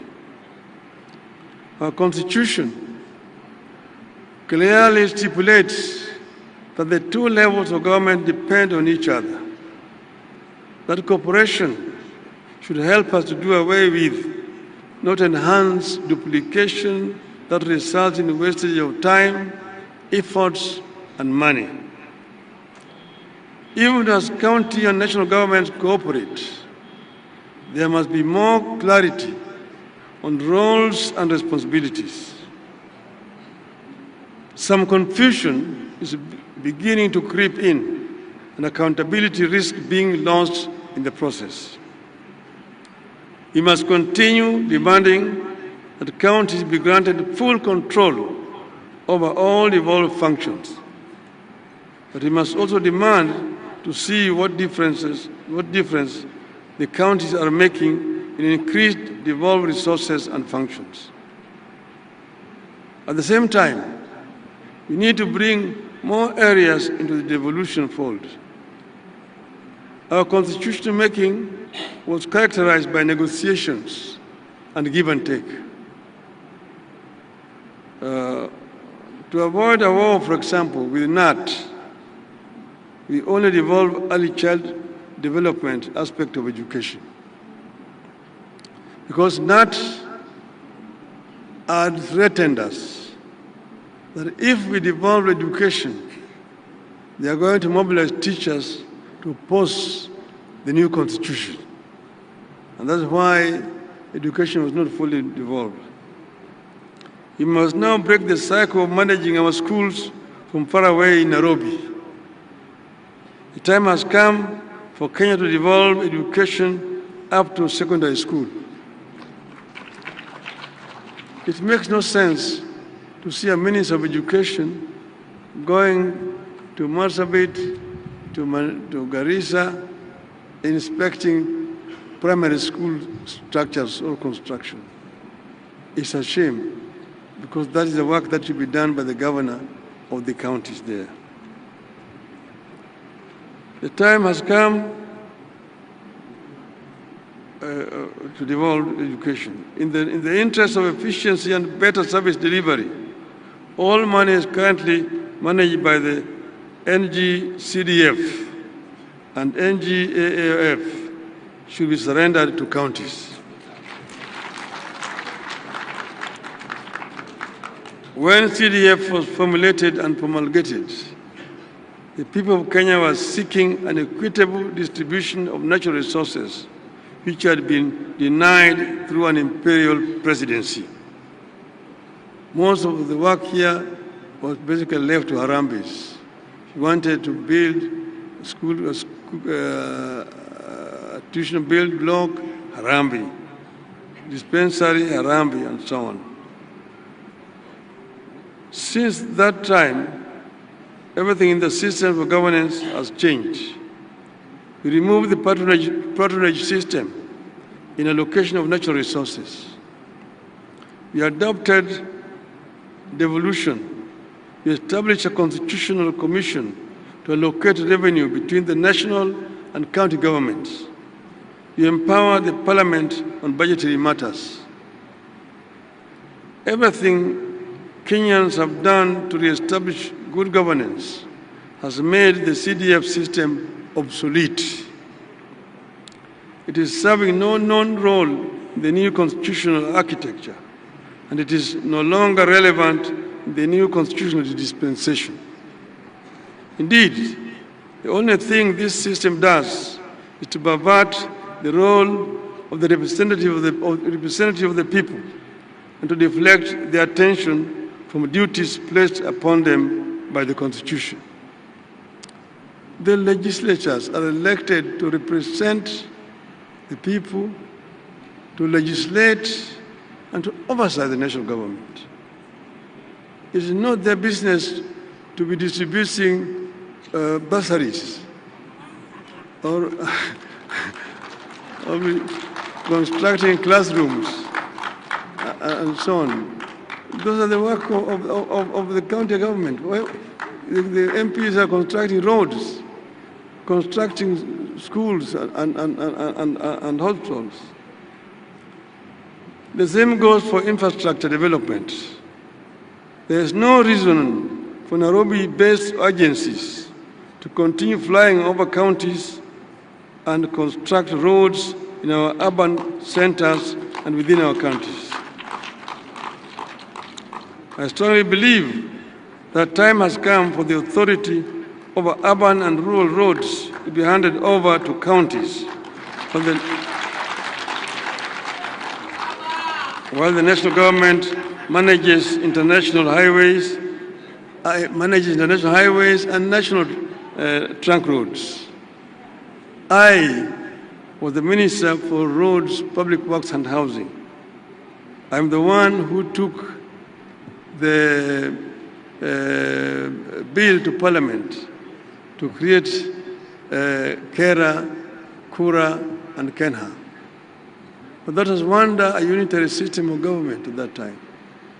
With a devolved system of government, there's no need for somebody sitting in Nairobi to be in charge of rural roads in Homa Bay or Kiambu or Lambu, for example. So this is an idea whose time has come. It does not make sense that some roads in Kisumu town cannot be managed by the governor of Kisumu. There's somebody sitting in Nairobi called Kura who claims those roads as his roads. The same thing in Mombasa, Eldoret, Nakuru, and so on.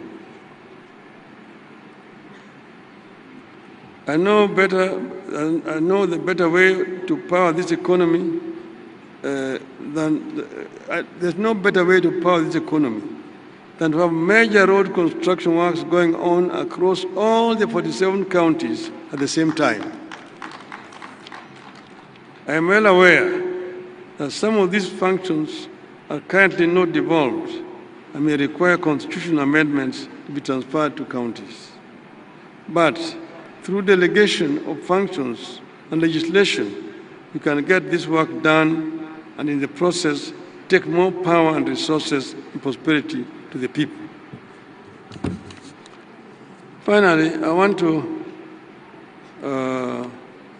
address two other issues. One, the governors have mentioned it, that governors serve the counties and they can serve 1 term, 2 terms. I've got a number of governors who have served 2 terms.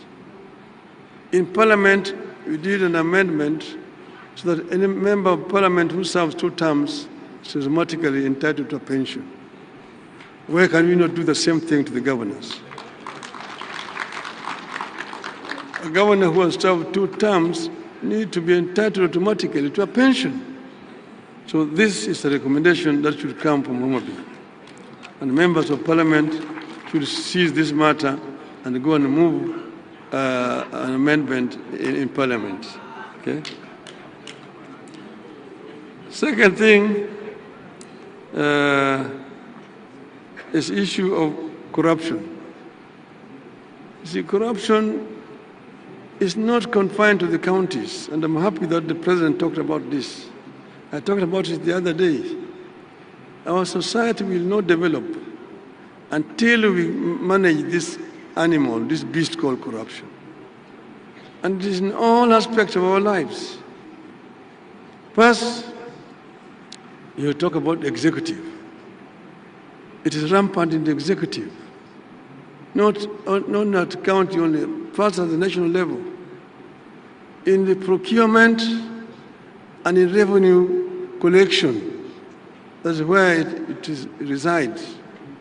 Revenue collection, these revenue officers, whether it be the customs officers, they be income tax, they be VAT officers, there's a lot of pilferage in that right. There's a lot of leakages.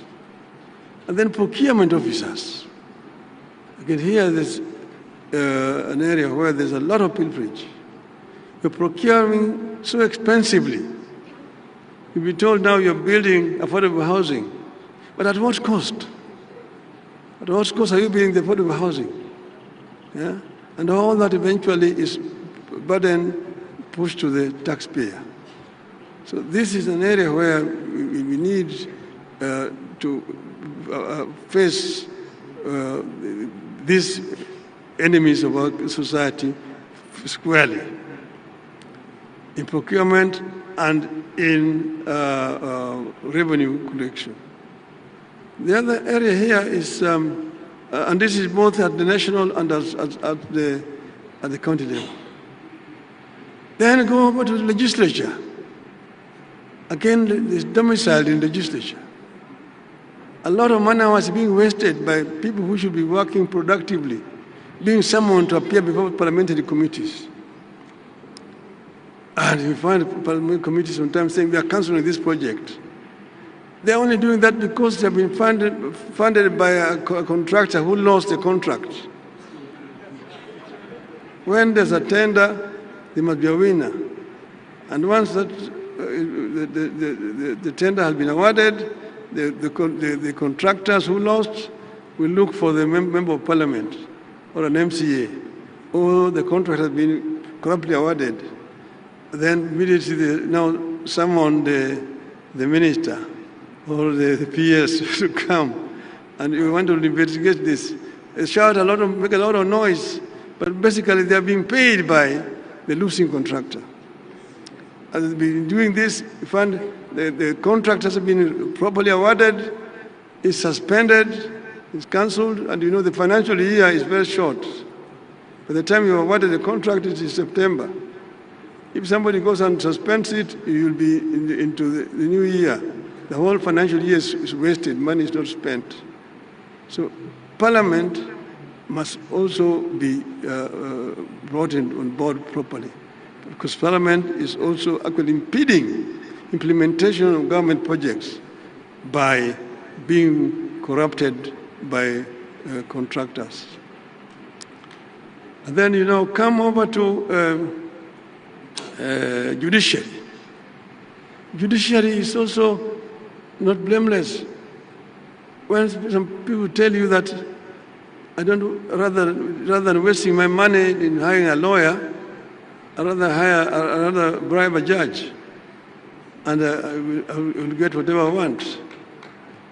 A criminal, somebody that committed a crime, when he's supposed to be arrested, rushes to court, and when they go to court there, gets an order to stop him from being arrested. So the judiciary is a major impediment also. So the corruption resides also in the judiciary. And you come down to the private sector. The private sector is also not blameless. The private sector is aware that there's competition for contracts, and they're the ones who now go and bribe the executive, they also bribe the legislature and so on. So there's always a giver and a taker in a corrupt deal. So the private sector is also not blameless. The media is also not blameless here. The media is very much deeply involved. If you see the media saying, oh, we are exposing corruption here, they have been paid. But we have done a professional investigation exposing corruption in the legislature, or in judiciary, in the executive. They themselves have been paid to do what they're doing. So the media is not blameless in this one here. So we need to deal with this issue squarely by looking at this animal called corruption, the face, and dealing with it. That's the only way that our country will be able to move forward. I thank you very much for listening to me.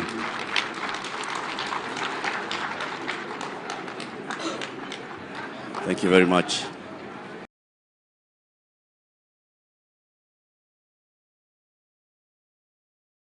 Your Excellency, the President of the Republic of Kenya, the Speaker of the Senate, Excellency Governors and Deputy Governors, Members of Parliament, my colleagues from the Senate, Members of County Assembly, distinguished ladies and gentlemen, I have a big and beautiful speech here, but I will request that I table it so that it forms part of the records of this Devolution Conference.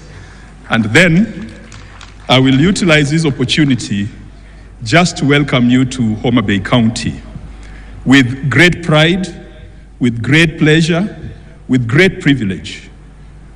3 years ago, you would never have imagined that Homa Bay could host a Devolution Conference. Indeed, it's almost exactly 3 years ago since Gladys Wanga was elected the governor. And when we sat in that hall waiting for the results to come, we said, by the way, one day we could host a Devolution Conference. And I thought it would happen in her 2-term, not in her 1-term. And it has come sooner, earlier than we expected. And this morning, when I was going through the Bible, I reflected on an interesting conversation between Nathaniel and Philip. It is in the book of John. Philip tells Nathaniel that a good thing has happened in Nazareth. And Nathaniel, being the cynic, asks, what good can come out of Nazareth? And Philip responds, come and see. What good can come out of Homa Bay? I am glad that you have come, and I am sure that you have seen that this county is truly the county of endless potential. And it is not just our human resource. You have seen our natural resources, the beauty of our land, how productive it is. I know the land brokers in the room are seeing the potential. My friend, the chair of this committee organizing the conference, Governor Kahiga, has promised that he's coming back with land brokers from Nyeri to split the land into small 50 by 100 and then to sell. Of course, there is so much here that we cannot exploit ourselves as sons and daughters of Homa Bay. And so we are open. We welcome all Kenyans. We welcome all Africans, including our brothers from Ghana. We welcome the development partners. Homa Bay is open for business. Kenya is open for business. Each of our 47 counties is beautiful. Good things do not only come from Homa Bay. Sometimes we look upon the small endowments that God has given us.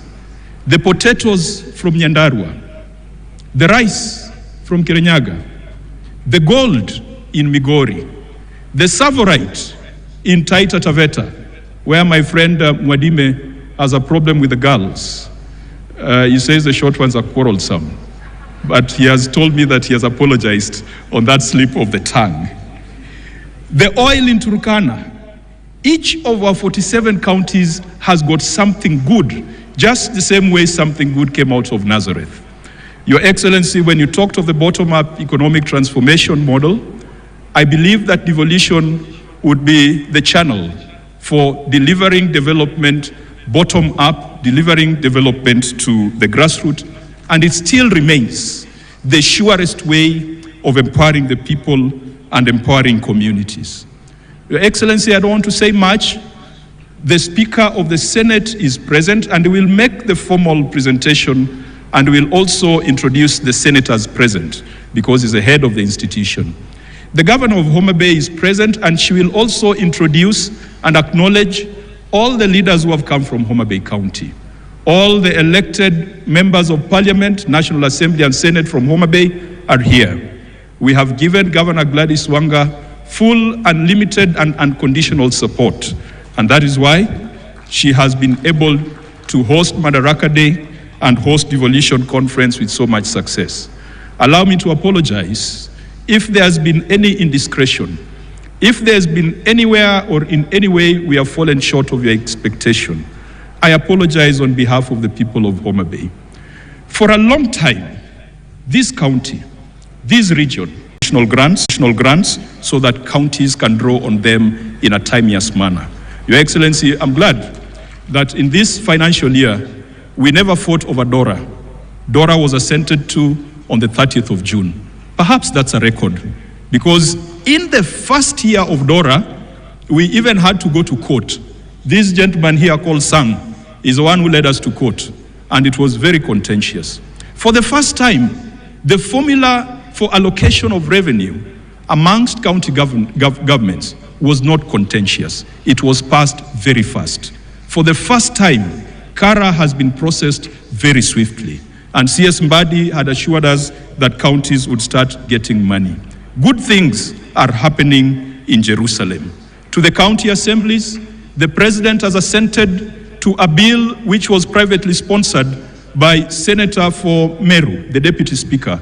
Senator Kathuri is the originator of that bill that has provided autonomy to county assemblies. Mr. President, again, history has been made that bills have been assented to in Homa Bay for the first time. I don't know whether that has ever happened before. Something good is happening in Nazareth. To the governors, our friends, we will continue to fight for additional resources to counties, because we believe that money is not personal money. It is money that goes to the people. We in the Senate call for greater efficiency, greater focus on service. We must have a conversation with a few of our friends or a few counties which are beginning to look like payroll stations rather than development centers. That is a conversation that we must have. And finally, to my friends in Parliament, we must hold the executive to account. Parliament is not a branch of the executive. We must be bold, whether the experts are our friends or not. We have passed legislation, and Your Excellency, if you look at even the health laws, the Senate passed the 4 laws when we are sitting in Turkana. We went for Senate Mashinani in Turkana. We are the ones who have passed the legislation. So we should not be mourning like the common man, yet we are the ones who came up with the framework. Our job is to call the ministers. And Your Excellency, if Duale cannot fix this thing, if Olunga cannot fix this thing, if Dr. Nyikal, chairing the health committee, cannot fix this thing, then we've got a problem somewhere. We must make these things work. It is our duty, it is our responsibility. There are laws that we passed, and we must make sure that it works. To the Council of Governors, I can also promise you a proper thrashing at the next Devolution Conference. May God be with you, and may you enjoy, and it's a thrashing in football. It's in football, let me qualify that. And may you enjoy the beauty and the warmth of Homa Bay County. Thank you.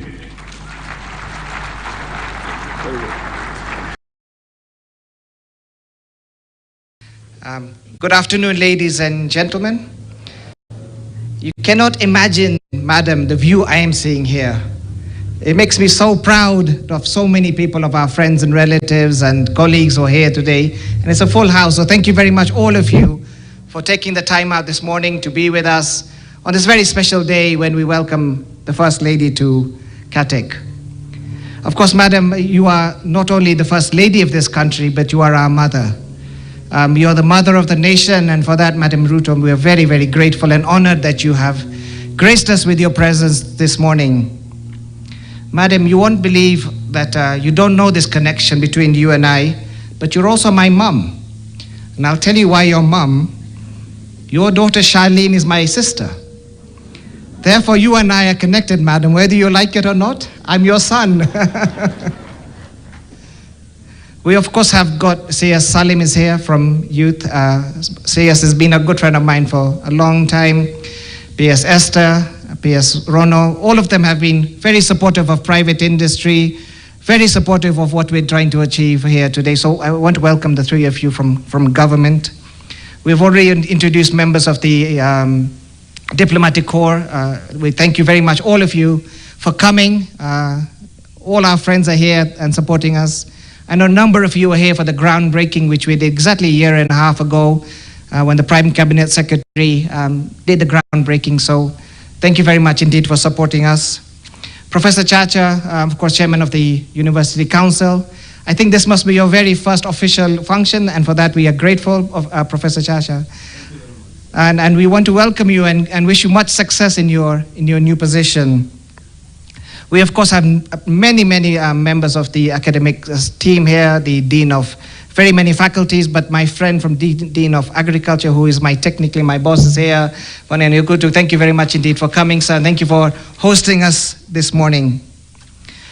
Number of captains of industry here, a lot of my friends and relatives are here, and for all of you, ladies and gentlemen, thank you very much indeed for gracing us with your presence.